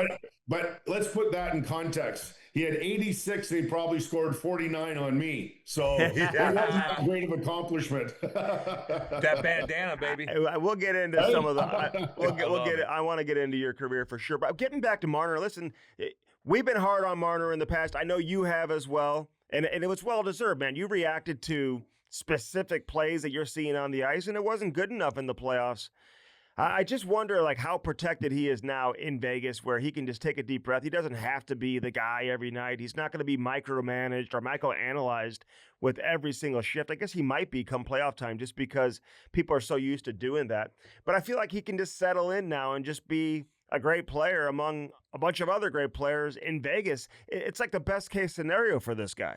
That's my hope for him, because I just do think I thought that Toronto, just the environment got the best of him in the playoffs. Like, he's a great player. I was kind of hoping last year when he insisted on McDavid's game-winning goal in the Four Nations, and it was a great play by Marner behind the net to get the puck on the rim around and kick it up to his stick and get it to McDavid. But I thought that was going to take a lot of pressure off, because he made a great play at a really important time. And then again, when the playoffs came around, he usually did this in Toronto. He'd start off the playoffs really well for the first 2 or 3 games. And as the series wore on, then it just looked to me, looking at his face, that the pressure was getting to him. He just looked really stressed out. And our body language, it just doesn't lie, does it? And No. you just look at a player, and we've all been there, and we know it ourselves. We're giving off bad body language, and it's really hard to turn around. And in that environment, I think it just got the best of Marner. So I'm hoping in that new environment with the surroundings a little bit different, way less pressure on him, that he's just going to thrive in the playoffs. Way less. Yeah, way less. What do you think of Connor Hellebuck? Like, what's your opinion on this guy? Like, it's just interesting, Kelly, because I know he wins all these awards. It's really amazing to me that he wins all these awards. He plays in a Canadian market, so obviously gets a lot of attention up there. He's a USA guy. We saw him in the playoffs last year. He was terrible against St. Louis. I mean, got pulled a couple of games. In the games here, and he just doesn't do it for me. And I thought of him just now because you mentioned the McDavid goal, and you talk to goalie people, and they're like, yeah, well, he was way too deep in his net on that goal, the pass from Marner that led to the overtime winner by McDavid. But, like, what's your take on this guy? I mean, how much do you believe in him when the chips are on the line in the biggest games?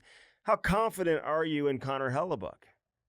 That's a interesting question. I'm conflicted in a lot of things in that. So I totally agree with you about too deep in that play, because that has been the thing for Connor Hellebuck for his whole career. Like, at times, especially if he plays too many games, I find him way too deep. Having said that, one of the best goalies to ever play, Henrik Lundqvist, played extremely deep.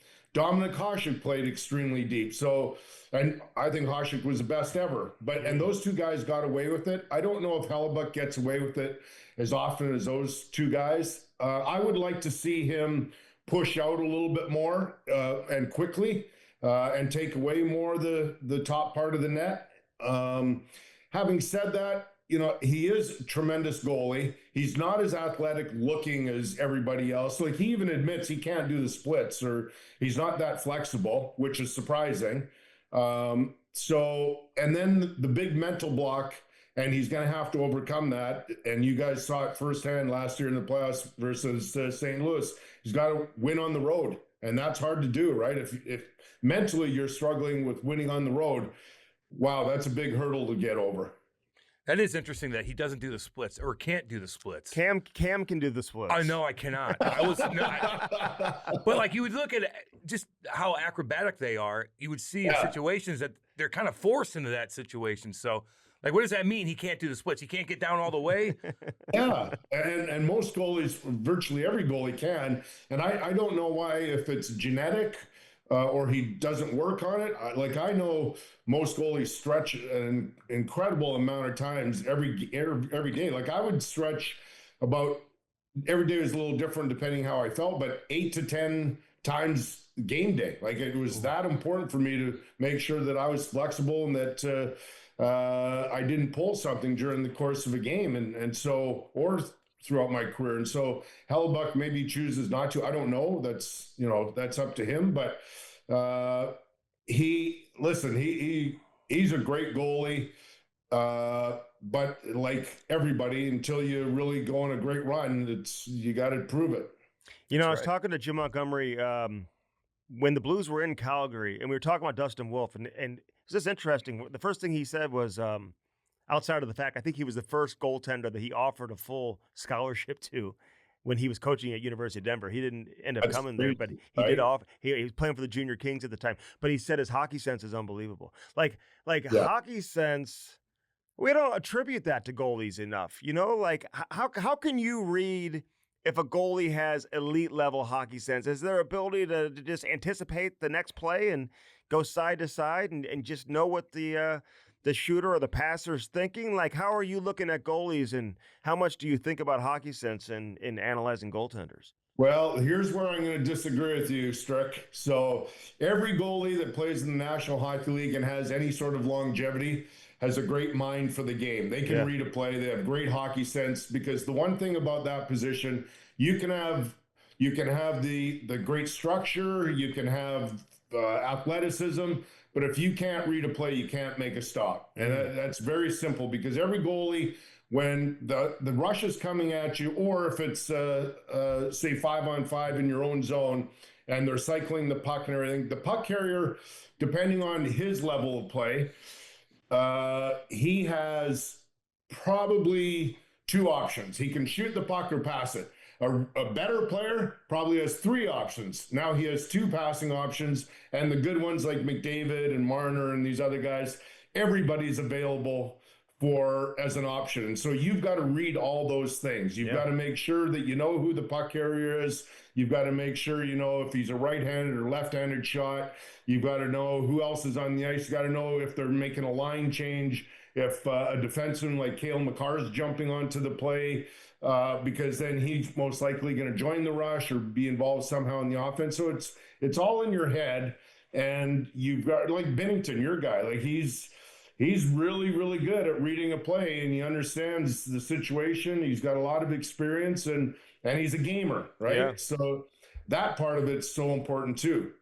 You know, he also plays the puck extremely well. Like, He you does. see the difference when he's in the net. Puck gets rimmed around 100 miles an hour. He'll bat it Knocks down, it down. kick it between his legs, make a move. Like, as a defenseman and a forward, it Yeah. helps out so much. I marvel at how these goalies are able to knock pucks down behind their own net now. Like maybe it's because of the how light their goalie stick is now. I would never have considered that. That's like really cool to me how they're able to bat pucks down behind the net and move it to their D, or like in Binnington's case, he's really good at moving the puck up, and it's just it's a way different skill set. Yeah. No, I was agreeing with you. I mean, like in terms of how important hockey And you sense know is. you weren't. Let's be real. Don't back off now.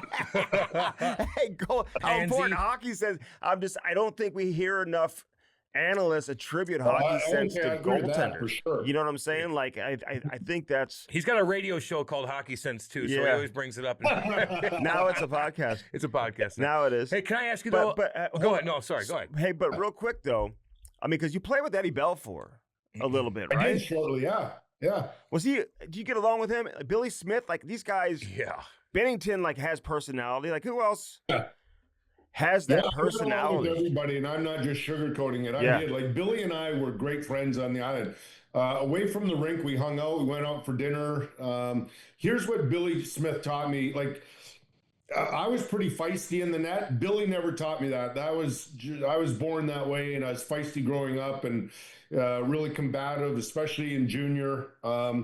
But what Billy taught me is how to fight for myself. So an example, I can't remember what year, might have been my third year or something on the island, and I started to play maybe a little bit more than Billy. And one day, I want to say Al Arbor was our coach, and might have been Terry Simpson, it doesn't matter. And the coach said I was going to play the next day. And Billy was having none of that. And so after practice, I remember Smitty getting undressed really quickly, and he goes into the coach's room, and I kind of knew what was going on, but not really. And then it was said that Billy's playing tomorrow. So I knew what happened. He went in and fought for himself, and I was young enough and too stupid not to go back in and say, hey, wait a minute. And so next time the situation was the same, I saw Smitty going towards the coach's room, and I remember going in right behind him like, no way, this is not happening. I deserve to play. And that's what Billy taught me. Like, that was an important lesson for me, that you got to stand up for yourself and fight for yourself. And that was a lesson that I tried to teach all the other goalies that I played. Once I became a number one and all these guys wanted my job, that yeah, you may take my job at some point somewhere down the road, but you better fight for it, because I'm not giving it to you. I'm not giving it to you at all, and you're going to have to earn it. Maybe you will earn it, and that'll be good on you. But I remember Byron Defoe told me that many years after he retired. He said, Kelly, that's the most valuable lesson you taught me, because he taught me that if I'm going to get that number one job, I've got to earn it, because you're not giving it to me. Did Billy also teach you to take his stick and turn around and whack you as hard as he can on the? I mean, he was crazy. Crazy. It's John, awesome. have you ever seen the worst Billy Smith one? The one where he butt-ended Lindy Ruff? Oh, You've got to YouTube it. Oh my gosh. Billy never hit the knob of his stick. He'd put the tape, and it'd be about 2 inches below the top of the stick. So he Oh, my had gosh. just the butt end sticking out. Weapon. You've got to YouTube it. It's crazy. And then, of course, Lindy Ruff went after him, and there was a big brawl. And man, it was scary times back then. Oh yeah. Who was your backup in L.A. all those years? I had a lot of guys come through. So I started with Glenn Healy when I was traded there. Glenn's an amazing guy. And Cam, I know you know that with the alumni, man. Yeah, He's absolutely. changed the alumni for the better. We've got so many more resources and connections and partnerships. Then the next year, I had a great guy, Mario Gosselin. So here's what I learned about eating a meal on the road with Mario. He's from maybe Quebec City, Quebec anyways. And he was a connoisseur of fine dining. So most of us would go into a restaurant, get our meal, and we're done in 10 minutes, right? When you went for dinner with Mario, it'd take about 2 hours. He'd savor every bite. He'd sip his wine. He was like, oh, and I was like, wow, that's cool. I still don't do that, but that's a cool way to eat, right? It was a great experience. Then I had Dan Berthium. You guys remember Dan when he was in Winnipeg? He was a great goaltender. The Bandit, they called him. Then I had Steve Weeks, a couple other guys. Then we had Rob Stauber. Rob Stauber is a Hobie Baker Award winner from Minnesota. And I played with Rob for about 2 or 3 years in Los Angeles. And then it went to Byron, and then I moved on from there. But great experiences, all great guys. They're all different. Still stay in contact with most of them. So it's all of it was a real cool experience. To be honest, that is annoying when, in my opinion, when people are slow eaters like that. You're already done for 40. You're waiting on this guy. He's they smelling his sniff food. the wine. Smelling his food. No, get going. Do you smell the chocolate notes? Get going. And the cedar inside that wine. Right? You know, hey, you got to know your wine. What about like calling out as a goalie your teammates? At a post game, Stolarz kind of came out when he got ran over a little bit there. Like, have you ever had to do that? Do you like when goalies do that? Is it sometimes is that a no-no? Is it a no-no, or sometimes it's good to do to wake their ass up? Yeah, that's another good one, Cam. So here's how I see it. You should call out your teammates, but do it in the dressing room, and not too often, but occasionally when you recognize something's wrong, and if you recognize it and you're sure of it, you should do it because it'll change the environment and make changes. But doing it publicly, now I'm going to contradict myself though, because here's where Ron McLean and Elliot and Jennifer and Kevin Bieksa and I really were strong in this belief. I think sometimes the media, and I'm a part of it, and you guys are, we're allowed into the dressing room and we're asking questions far too early. Like 10 minutes isn't enough time for a guy to gather himself sometimes if he's really angry and he's got a lot of thoughts in his head, like Stolarz that night. And I think Stolarz went a little bit too far, but that's because it's only 10 minutes. He didn't have the benefit of time, and he didn't have maybe the wherewithal to say to his PR guy, hey, listen, maybe tonight's not the night. Like, he was furious about getting run over. He'd been run over almost every game at that point to start the season. It even happened in preseason. So there was a lot brewing there. And I did it. I mean, I remember doing it in Calgary one time, my second year in the NHL, when Terry Simpson was coach, because he made a lesson of me. So I said something about how poorly we played in Calgary in a 4-4 tie. And then we're in Edmonton a night or two later, and I think I took the loss. It was like 7-1 or something, and Terry didn't pull me, and he told me after the game, be mindful of what you say after a game, because I left you in there for a reason. I meant to punish you, and it was a good lesson because I needed. I was in my second year. I thought I was pretty cocky. Hey, I know the game, which I didn't, and so but Wayne and Luc Robitaille, they're pretty honest about saying how I'd call guys out. Like, even in intermission, if I didn't like what was going on, I would tell them, and I was pretty blunt. I thought that was an important role, and if you're willing to back it up, like I remember with Barry Melrose, we were high flying offensive team, right? And so there'd be many occasions where I'd give up 3 or more in the first period. And I'd think, Barry looks like he's thinking of pulling me after one. And as soon as the period is over and get to the dressing room, I'd go marching into Barry's office and I'd go, don't you dare, well, there'd be other language in there. Don't you dare think about pulling me. But now the onus is on me, right? Now I better play, right? So those are the cool dynamics, and you can do it, but you got to believe in yourself. But I'm firm on that thing about, I don't think 10 minutes is long enough after a game for a guy to cool down. It's interesting because like Grant Fuhr, and we've had him on, and obviously Gretzky and these guys have talked about it forever. And he played here in St. Louis. I mean, it's okay. Well, maybe he let in 5 or 6 goals, but when it came down to crunch time, he just wouldn't allow. It's like a lot of guys wouldn't even survive to stay in the net that long, right? If you're giving up 5 or 6 goals in a game. But how do you subscribe to that whole philosophy? Because I think for a lot of non-hockey people, it'd be hard to understand. What does that mean? Like you give up 6, 7 goals in a game, but then you wouldn't give up the 8th. I mean, is that how you looked at a guy like Grant Fuhr when you were watching him play all those years and winning Stanley Cups? Well, like Grant, I played in the Western Hockey League, and that was the survival thing back then. Like, we did have to do that. And it was high scoring back then. Like, if you look at my goals against average, my first year in Medicine Hat, you guys will be shocked that I made the National Hockey League. My goals against average that year was 6.17. Having said that, we're a young team. We're just 17-year-old guys. I was team MVP and Rookie of the Year on my team. So it kind of skews a little bit. Like, we'd go into Portland and not an exaggeration. One game, I think I had 120 shots. I gave up 14 goals. I was a star. In junior, I gave up 14. I gave up 16 one night. And that's how Grant had better numbers for sure, but he had those same experiences, right? You just get lit up, and none of us wanted to get pulled. Whereas, and there's no right or wrong to this, I think some current goalies, they may have figured it out differently. Because some guys, if it's not their night, just get me out of there. Even if I've given up 2 or 3, I'm not feeling it and I'll be better next game. I don't subscribe to that, but I understand it to a certain degree.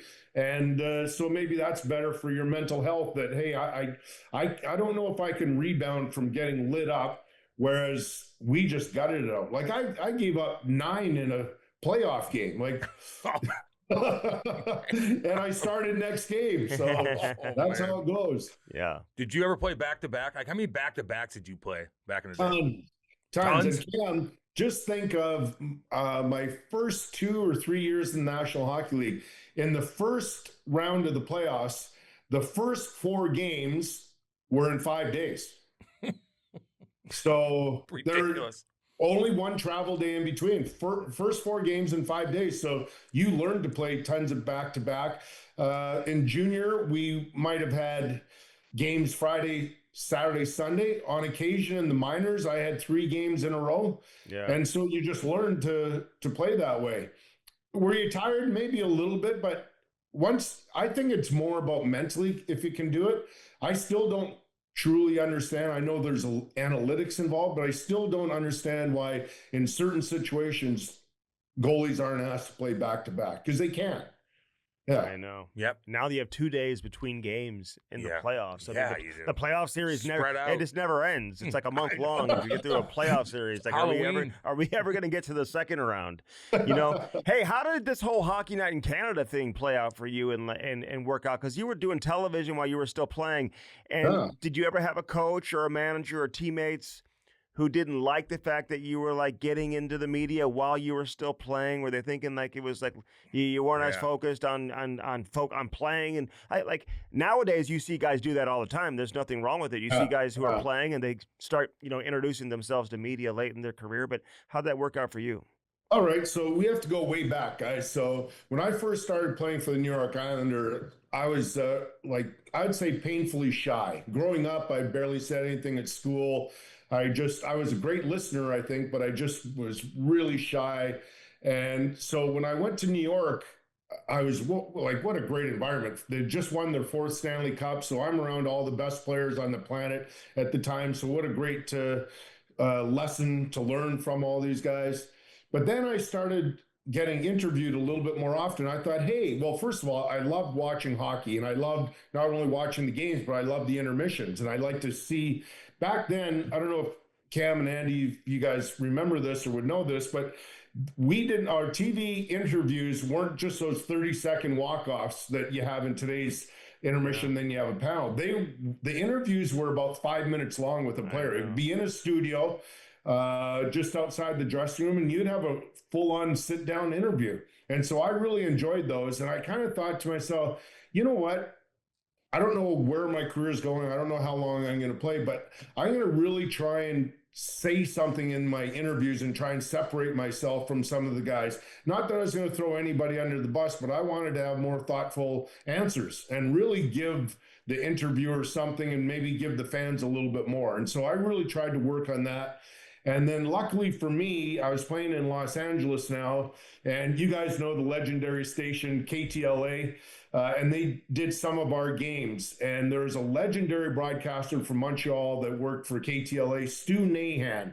And Stu he and I got along really well. So this one game, we're in Minnesota, Rob Stauber is playing, and I was chosen as the first period intermission guest. And that interview went on 5 or 7 minutes, something like that. Well, John Shannon, the executive producer of Hockey Night, and Ron McLean happened to be watching. And they both kind of thought, wow, that's a pretty good interview. And John, I remember telling me years later that he thought, man, if there's ever a chance that maybe we can get Kelly to come on Hockey Night, we will ask him. So in 1995, we missed the playoffs by 1 point. I get home from the road. We're in Chicago.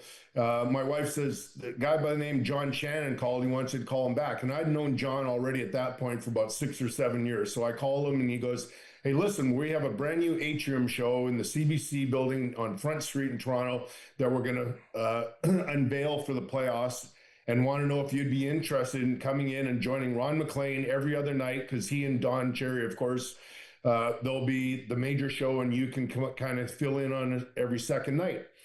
He goes, but full disclosure, you're not my first choice. Wayne Gretzky's my first choice. And so luckily for me, Wayne turned it down. So I went, and then for 4 years, if we didn't make the playoffs or when we lost in the first round, I'd go to Toronto as a player. Now, to answer your question, I suspect there would have been many people, Andy, that probably behind the scenes might have been pissed off at me, or what does this guy think he's doing, or, you know, whatever the chatter would have been, but I didn't really care. Yeah. And so luckily for me, I had those 4 years as a player. And then as soon as I was retired, John Shannon's still the executive producer. He invited me onto the show full time, and I've been there since '98. I'm shocked. Like, I never thought I'd have a career like this. And I had no idea, like a lot of guys, what you're going to do after your playing days are done. And I just sort of stumbled upon this. And you know, that was a good thing for me too, because I didn't have any regrets quitting, because I just had to focus now on being a broadcaster. So it was a cool transition. Who do you think's the best color commentator of all time?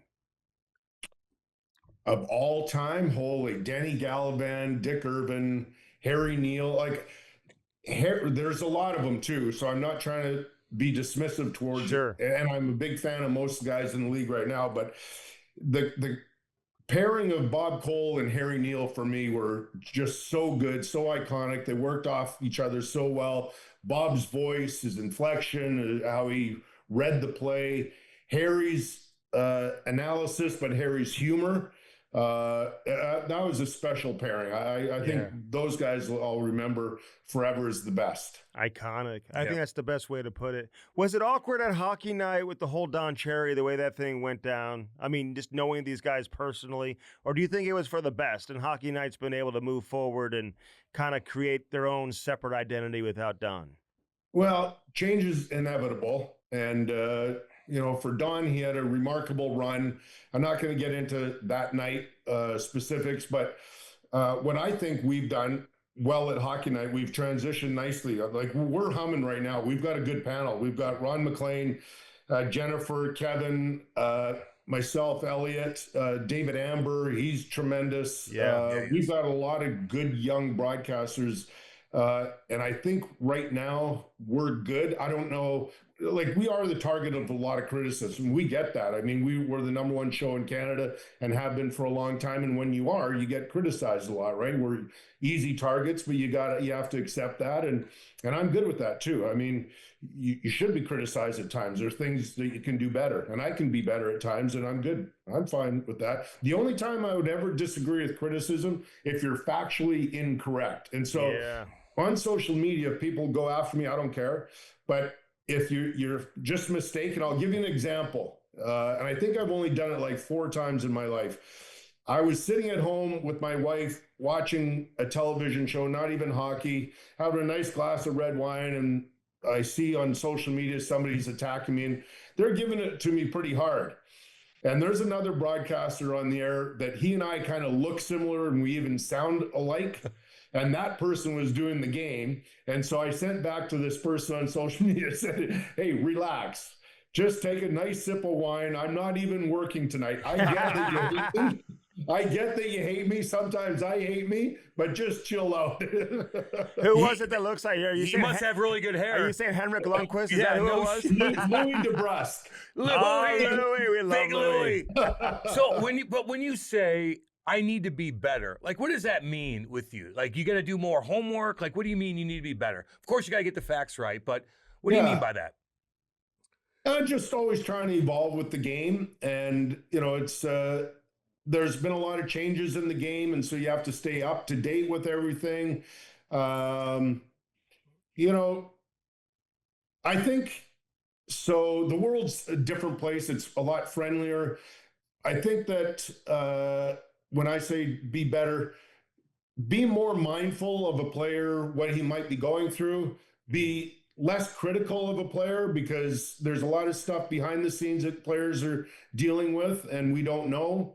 And so that's probably the area. Like I might have been more critical years ago, and I'm glad that I've sort of let that go. Like I rarely make or comment on players making bad decisions on the ice in a game now. I'm way more complimentary towards both teams, unless you can't deny it. Yeah. Like in in your face. Flames Toronto game last night, I think in the 7 goals scored, 6 were because of directly because of turnovers. Well, you got to comment on that, right? It's impossible not to, but it's less about the person or the player. It's just the mistake. Let Bieksa be that guy. Okay? Yeah. Let him go He after. doesn't care. Let him go after everybody. Hey, you know? guys know how it is. It's live, right? So you will blurt out things. Like when Kevin said some stuff a couple weeks ago, and it made a lot of noise. It was funny because I was thinking, because I have to admit, we're about 5 minutes from going off the air. It was about 5 to 1 in the morning. And I kind of had my thoughts going. Maybe the producer was talking in my ear. I can't remember, but I never really caught on to it that much either. And I was thinking to myself after, I was thinking, oh gosh, I know how I feel. Like sometimes I just blurt something out and I go, oh, Kelly, why'd you say that? Like, please, why didn't you just hang on to that thought for like 10 seconds longer and see if you really wanted to blurt that out? And so live television, you're going to make mistakes and you're going to say harsh stuff, which that wasn't your intent sometimes. Any guys ever get kind of pissed at you? Like, I'm looking up all your stuff, and I know you called out. You haven't had that much controversy, though. Well, the Rene Bourque, I remember you called him out. That was a long time ago. Did he ever confront you and talk to you? What'd you say about Rene Bourque? Yeah, so Rene was, the other thing is that whole thing, not only was I a broadcaster on Hockey Night, just doing Saturdays back then in the regular season, but I was a season seat holder for the Calgary Flames. And so here I'm paying money to go watch the Flames, and Rene Bourque was a super talented player. But at that time, I didn't think he worked overly hard. And so that's what I said, something about that in an intermission. And I know he was pissed at me. In fact, I'm sure he still is, and he has that right. But I just felt that was when broadcasting, you felt like you could do that more often, like you could really call guys out. And I wouldn't do that in today's game. Even if I saw a player that I didn't think worked as hard as he needs to, I'm not in that mindset anymore. But so I know he was really mad at me, and he has good reason to be. Is there anything, because listen, Cam mentioned that before. I don't even remember that specific instance, but yeah, you haven't been involved in a whole lot of controversy. I don't think that's your reputation. You've never been that guy to really go after people. Probably only 5 or 6 guys in my career, which is pretty darn good considering. Unless it's warranted when Mitch Marner's throwing his gloves, on the bench and acting like an 8 or 9-year-old, as you said. Hey, yeah, that's probably when it's warranted. But anything that you ever regretted saying, where you went home being like, man, I just wish I didn't say that, and it did create some headlines. Have you been caught in any type of controversy like that or no? Yeah, most likely. I guess I'm pretty good at letting it go, though, because it doesn't haunt me to this day. That's good. Good. Yeah, right. So, but of course, it is interesting. But we do have players, as you guys know, you're doing this. That people, the player himself might not disagree with what you say, but sometimes the messaging that gets to the player is not exactly the message that you sent, right? So a lot of times what I find is that players hear what you said through a family member or friend, but it's taken out of context. It's not in its entirety. It's not real. And so they may ask your opinion, like, what did you say? And I'll stop and I'll say, listen, that's not what I said. If you want to hear what I said, here, let's take a listen. Like I can find the clip and you can listen to it. Like I had that with one really good player many, many years ago. I basically did an infomercial in a 5-minute intermission about how great he is, but he was a young player. And at the very end, I said, but he can work on his defensive game just a little bit. And so we're going to have this player on a national game on the Saturday, and their PR guy said, the player's not available for us for an interview because of what Kelly said last weekend. And I was thinking, I said, okay, hold it. So we had our producer ask the PR guy if he saw the segment. He said, no. He goes, well, how'd you hear? He said, family member. And so we asked the PR guy to watch the intermission, and he did. And the player became available to us because it wasn't like the family member had described it. It was not even close. And so I've had that. I had one of my favorite stories about a player being mad at me is David Hrudey, the goalie. Yep. Oh, yeah. When he was playing in Calgary, he was really good. And I liked his fiery personality. So we have a game at home, goes to overtime, and there's Sagan, I think, scored in overtime, but there's some body contact in the crease. And then that's when the NHL is saying, okay, how much time does a goalie need to get reset before a shot on goal, before the puck can go in? And there's that whole sequence of, okay, yes, there's body contact, but was he able to reset? And the play was reviewed. And I said in my analysis while the whole review's going on, I said, it looks to me like the ruling will be that it'll stand as a good goal simply because I think the NHL will say that David Hrudey had time to reset. That's what happened. So I don't think I went to the dressing room that night. Maybe I did. But I think I saw him the next day, and he came right out to me, is right in my face, and he was furious. And he said, how can you say that? How can you say? And I said, David, the only thing I'm saying, I didn't say I agree with it. I'm just saying I think the NHL is going to rule that you had time to reset. He kind of, okay. I don't think he agreed with me. And by the way, he never held a grudge because we spoke often after that, almost every day. But I get it. Like, I was fiery that way. I most likely did that a bunch of times to people. Yeah. What do you get asked the most about from your career? Because you had the great 73 save performance. Yep. Pat LaFontaine scored deep into several, I think 4 overtimes or whatever it was. Well, Cam brought it up a few minutes ago, the blue bandana. Yeah, baby. Oh, yeah.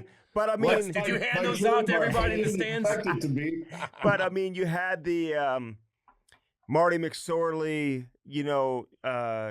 illegal stick incident. Yeah. Were you caught up in that too? Because if I remember, like, did you use, or at least admit you used an illegal stick? Like, remind me of that story. Yeah. So that whole, all through my career, I used illegal goalie sticks for the first 2 periods of every game. So they were not only the blade was too long, but it was too wide. And then for the third period, or at some point in the second period, if my spidey senses alerted me to something, like they're kind of checking out my stick, or I felt as though they may see if I'm using an illegal stick. So like I said, I'd go to a legal stick in the third. But that morning of game 2, when Marty was called for an illegal stick, I used to try and bait teams. And I use illegal sticks, of course, in the morning skate, and then I put them in the garbage pail. You know, they're all around the dressing rooms and stuff, hoping that a trainer on the other team would see my stick in the garbage pail and grab it and measure it and go to his coach. Hey, Hrudey's using an illegal stick. So my brilliant ploy never did work once, but I thought it was kind of brilliant. But so that game, when I understood, I saw Jacques Demers calling for an illegal stick and the referee coming towards me. I was almost giddy because we were winning 2-1 at that point, about a minute something left in the third. We'd already won game 1 in Montreal.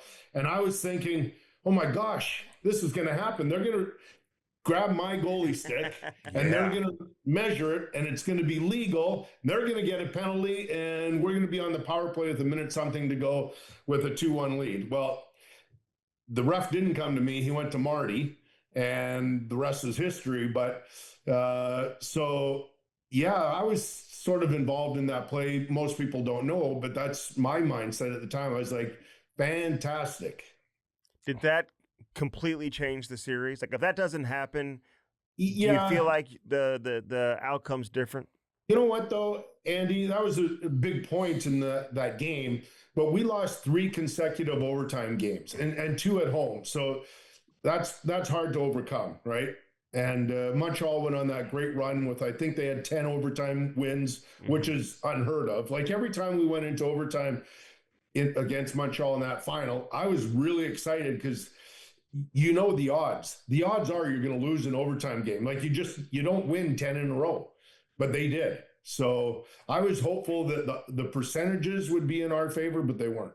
You know, I was thinking about it the other day because I was in Pittsburgh when Crosby got to 1,700 points, and I said to myself, "This is pretty cool. It's history. You just saw him get to 1,700, and you know, you had that opportunity to play with Gretzky when he was still at the top of his game.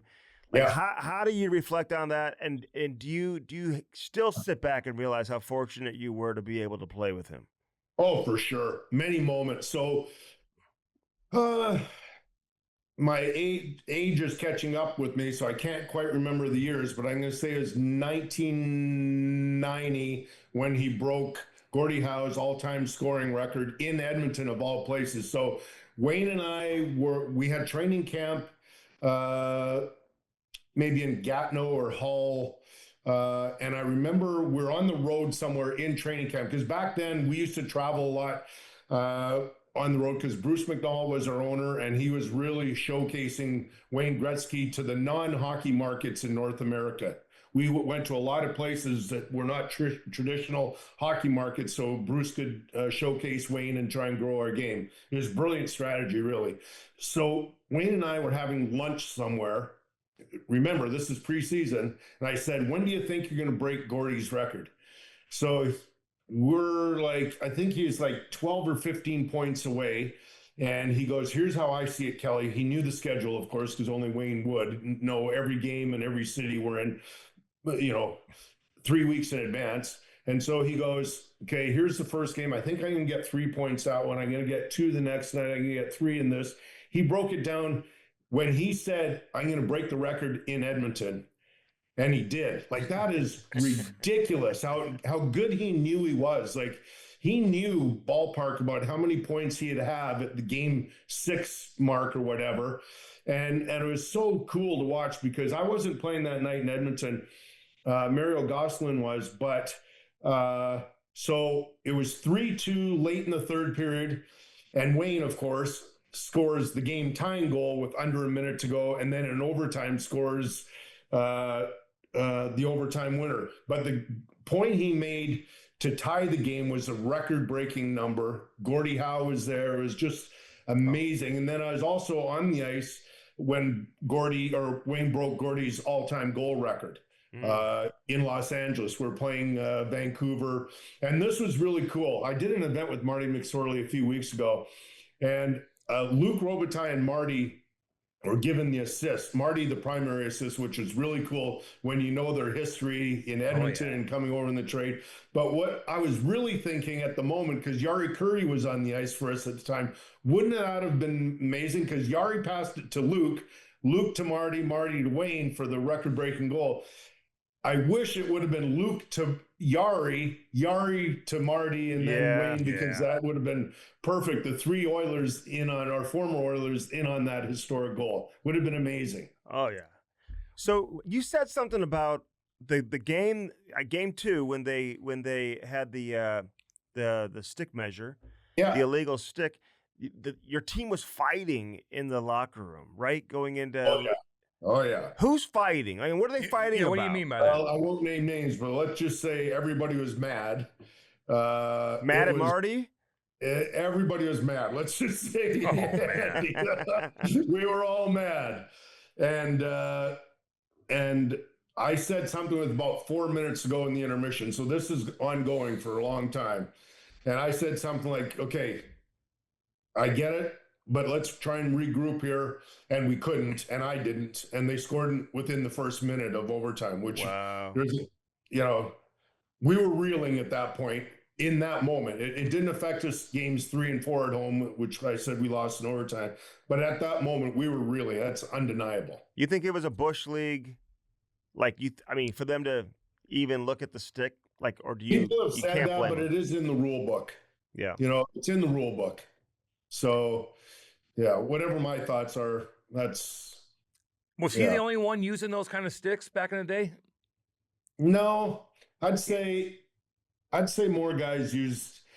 There was one player on our team that definitely used an illegal stick most of the game, and we were a little bit worried about that player, but he didn't have an illegal stick late in that game. But that was a pretty common thing. I don't know if it still is, where you go down the bench with about 3 or 4 minutes to go, and you make sure everybody's stick is legal, right? Yeah. What was it like after a Saturday night game in LA? Does Gretz, is he hanging with his family? Is everybody in the locker room like, what's Gretz doing tonight? Is he hanging with Val Kilmer? Where are we going? What was that like? That's cool. So I don't know if Wayne would admit this, and I know you've had him on, but he had a different lifestyle than us.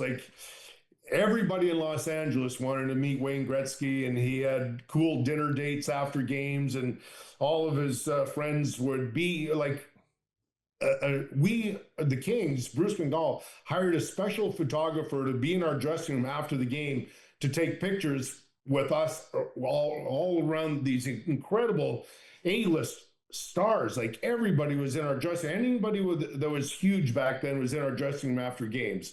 So that was cool. And Wayne knew all of them. We got to know some of them, but so it was cool after Wayne broke so many records, and we'd have these little get-togethers after a game. And I remember the one when he broke Gordy's all-time goal scoring record. So we had a little do at a restaurant in Beverly Hills. And so it's just a private party upstairs, all these celebrities, including Tom Hanks and Rita Wilson. And Don and I, we're just from Western Alberta. We're small town Hicks. And we're talking to Tom and Rita. And Tom goes, Kelly, you won't believe the story. So when you got traded from the Islanders, our son Colin called me and said, Rudy just got traded from the Islanders to the Kings. That's the goalie we needed.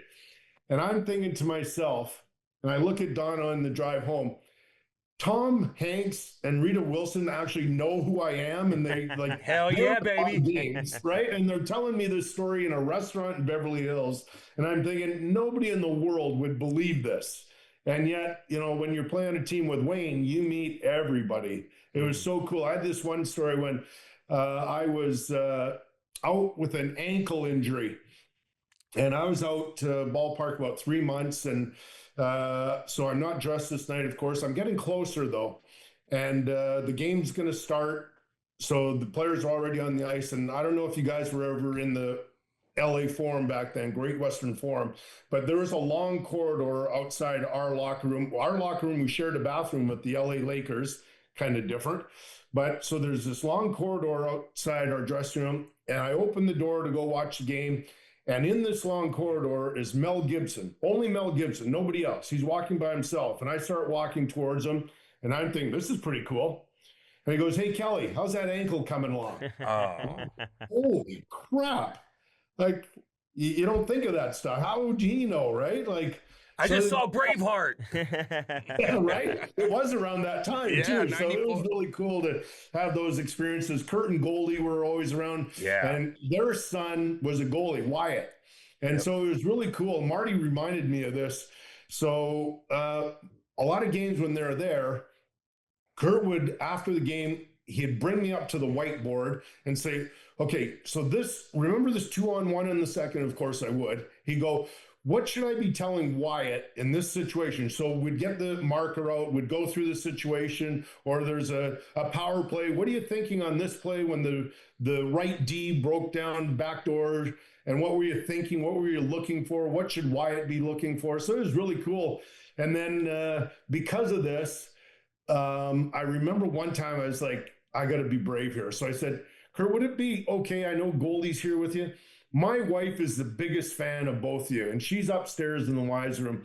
Would it be okay if I introduced you?" And so they were so nice and gracious and gave her a big hug.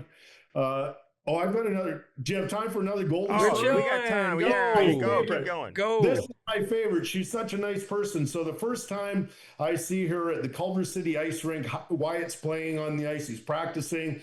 I'm upstairs looking down because we're on the ice after this kids team. And I see Goldie Hawn standing all by herself.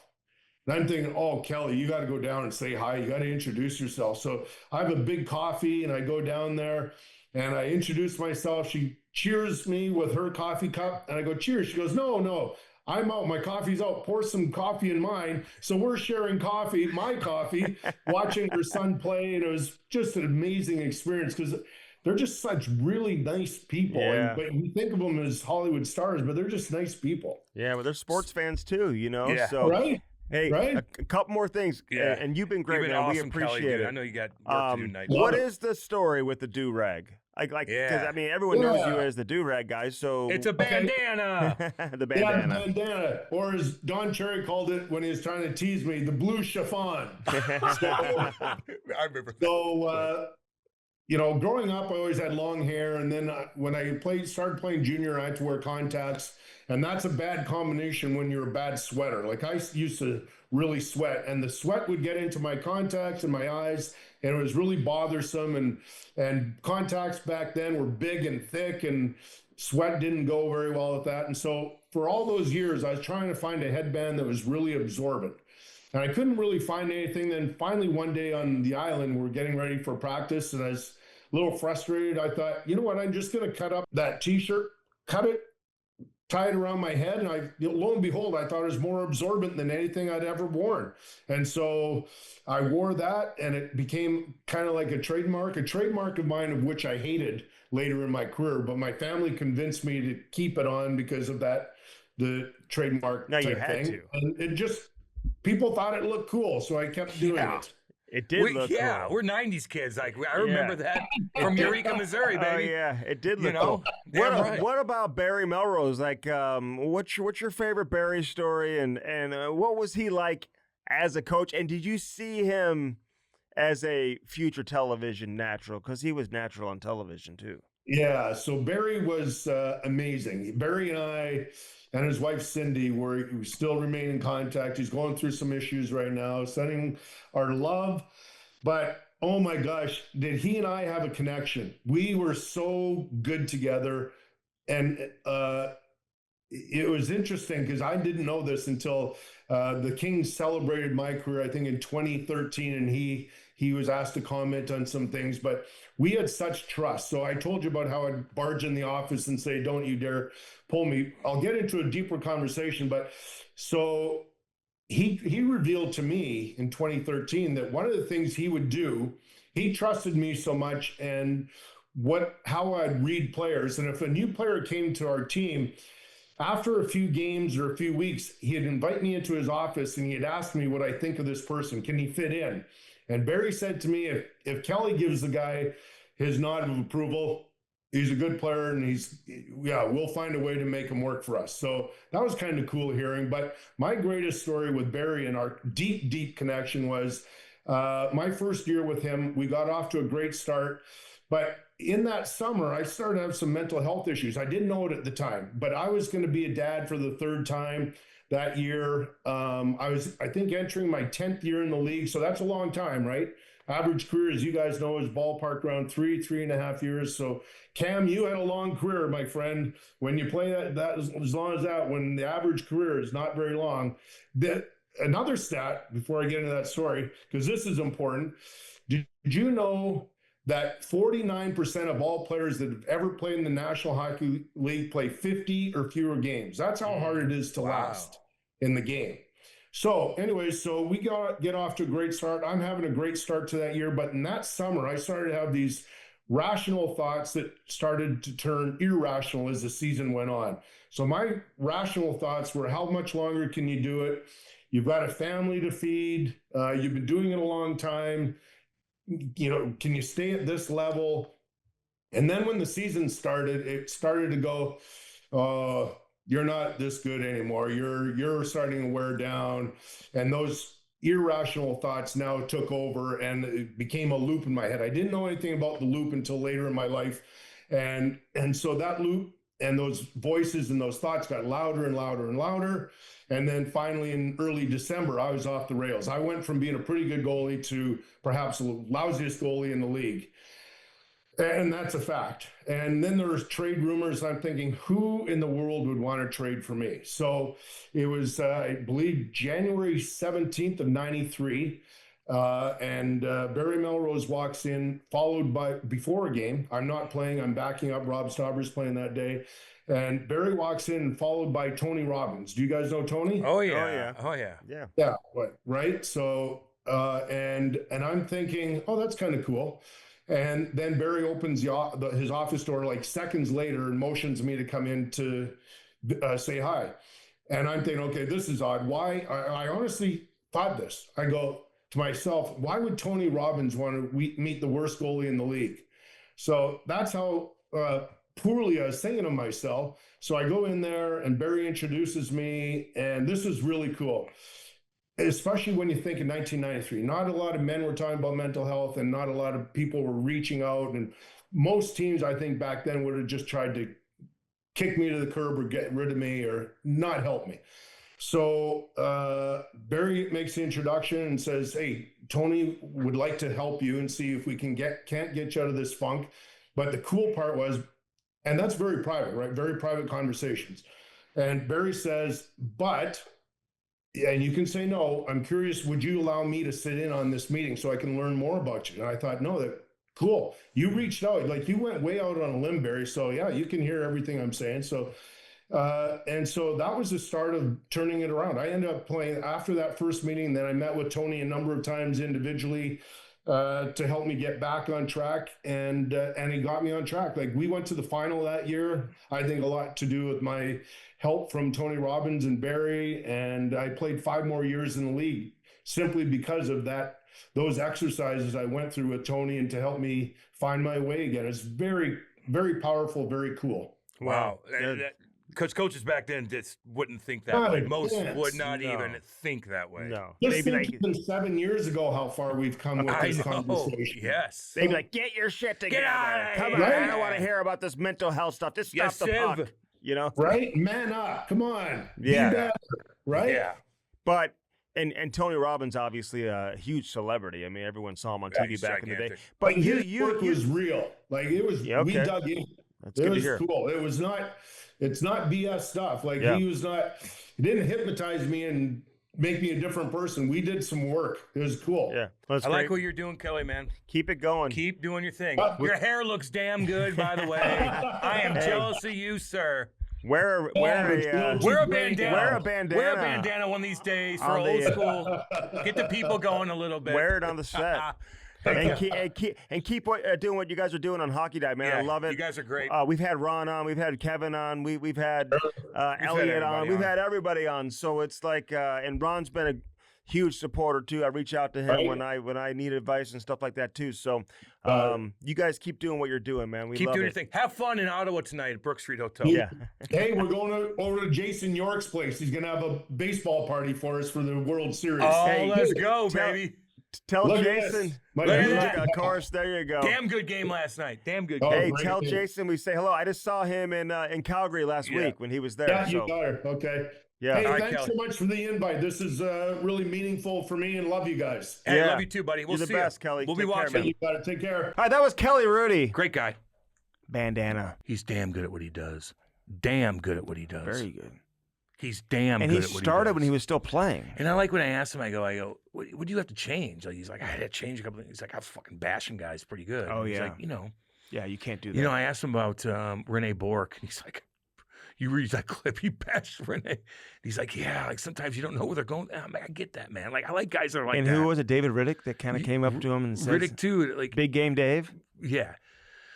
So anyway, I just like when guys that are hard on guys too, which they deserve. Man, Yeah. they're making a lot of money. It's all good. But sometimes there's shit going on at home, and so I but I know. like how Kelly just like you gotta understand that aspect more when you're commentating and Right. breaking things down. Right. there's no Right. question. Right. Okay. Right. So great stuff with Kelly Hrudey. Love everyone over there at Hockey Night in Canada, man. They Yeah. all do a great Yep. job. You had a funny thing. Did I? You're like, yeah, we were talking about that, and Andy made it funny, and he goes, he's like, yeah, you don't need to say anything. Have fucking oh boy do it instead. Oh, have BX Have do BX, it. so let's say it. He'll do it instead. And BX was like, fuck yeah, I will. yeah, I love that so much. Mhm. I love it. I love it. I love it. I love Kevin Bieksa. It's a he's good really balance. good on there. Because Jennifer Bauer ain't gonna fucking do it. They're not, but Kevin will. Kevin will put his foot down and be like, "This is a deal." Jennifer's and she's a Hall of Famer. What'd she do? That She's was the good. only Hall of Famer What- on that panel, I think. Is she a right shot? I don't know. I'm saying left. Do you know everybody else's? Joe Thornton's what? He's a lefty. Yeah. What's Shara? He is a lefty. Yeah. What's Almo? He is a lefty. And what's oh boy? Who? Keith. Kachuk? Duncan. Leslie. What's Jennifer? I think she's a lefty. What? I think she's a lefty What? too. Oh, Great I'm on face. getting uncomfortable. Great on face I'm offs. getting uncomfortable. 200-foot player. And that's how you get in, dude. You win championships, you win gold medals. What about She won at Harvard too, I'm pretty sure. pretty sure? Mm-hmm. You do your homework. Fine. You got to do your show. Did you prep. see that You got to do your clip show with prep. Montebo? Like he knows everybody's tape color, and if they're righty or lefty. That's cool. Why are you chirping? I didn't. I said that's cool. I would never bring you on the panel at Hockey Night in Canada because you're going to chirp too much. You don't even know who's a right shot. The Hall of Famer that's sitting next to you.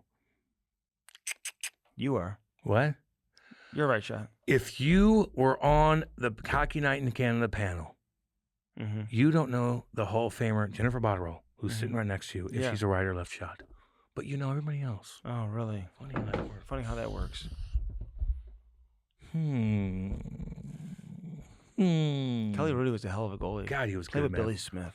Yeah. And then You know, he played made 73 saves or something. And Yeah. 4 overtime against games. Washington, Damn.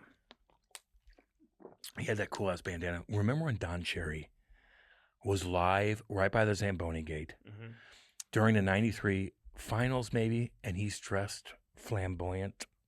What do you mean? Don Cherry, and he's like, "There's Kelly Hrudey," and he just walks by. He was acting And he's like, that? I'm wearing my earring on the right side of my ear because I just want everybody to tie tonight. I want everybody. You don't remember that? Oh, Jesus, God. Why did he do that? What made you think Because of that? he's fucking hilarious. That's why. And he got away with it back then. Shit, yeah. 93. I was going to ask Kelly about that, but I'm like, So then they fired him? This was a long time ago, Cherry. Oh, this is. You never seen this? I just don't remember that. Yeah. I can't believe he did that. It's so goddamn funny. He had an earring on. the Canister right- Podcast is brought to you by Stifel. We love our friends over at Stifel. Investment banking, public finance, research, Stifel, Europe, whatever it is you're looking for. If you have a institution or corporation, look into it. Individuals and families help you save for retirement, planning for your future, investment advisory, which we all need. God, yeah. We all need advice on how to invest. And then asset management. Yeah. Institutions and corporations, There you go. everybody. All right, we love our friends over there at Stifel, man. Wouldn't be possible, a Cam and Strick podcast without Stifel. Dang right. Firstform.com/Cam and Strick. Use our link today.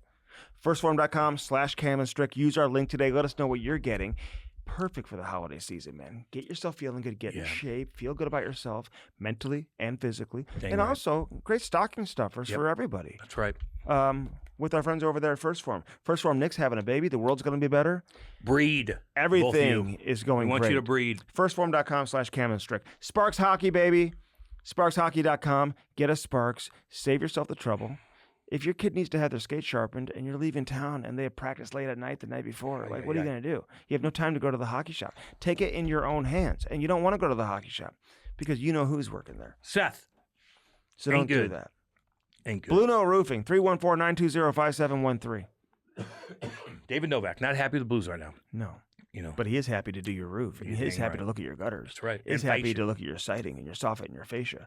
Is happy to announce he's one of the best and most up-and-coming roofers in the region. There you go, Andy. Right there. That's the attitude I want from you. 314-920-5713. By the way, Sparks Hockey, use our promo code Cam and Strick. It's going to save you more money than Black Friday and Cyber Monday. You know. True Float, Shit kicking. Yeti. Pussy. True Float, Shit kicking. Yeti. Pussy. Get the right cooler. That's right. Protect your... Pussy Willow, I goods. should say, because then it's not like derogatory. Yeah, Pussy Willow. That could have been a little Pussy Willow. No, that could have been derogatory. Pussy Cat. Yeah. You know. Trufo, TRU. Check out their Instagram page. Jordan, everybody over there. Jordan. in Edmonton, man. Shit kicking. Yeah, baby. We love all you guys. Man. All right. We love thank everybody. Kelly Hrudey and everybody else for joining us on this edition of the Cam We and love Strick you, dudes. podcast. Be cool, guys. See you, dudes. Thanks to Maddie. Thanks to everybody. Oh, thank you, Maddie. Hi, Maddie. We'll see you next week. See you, dudes.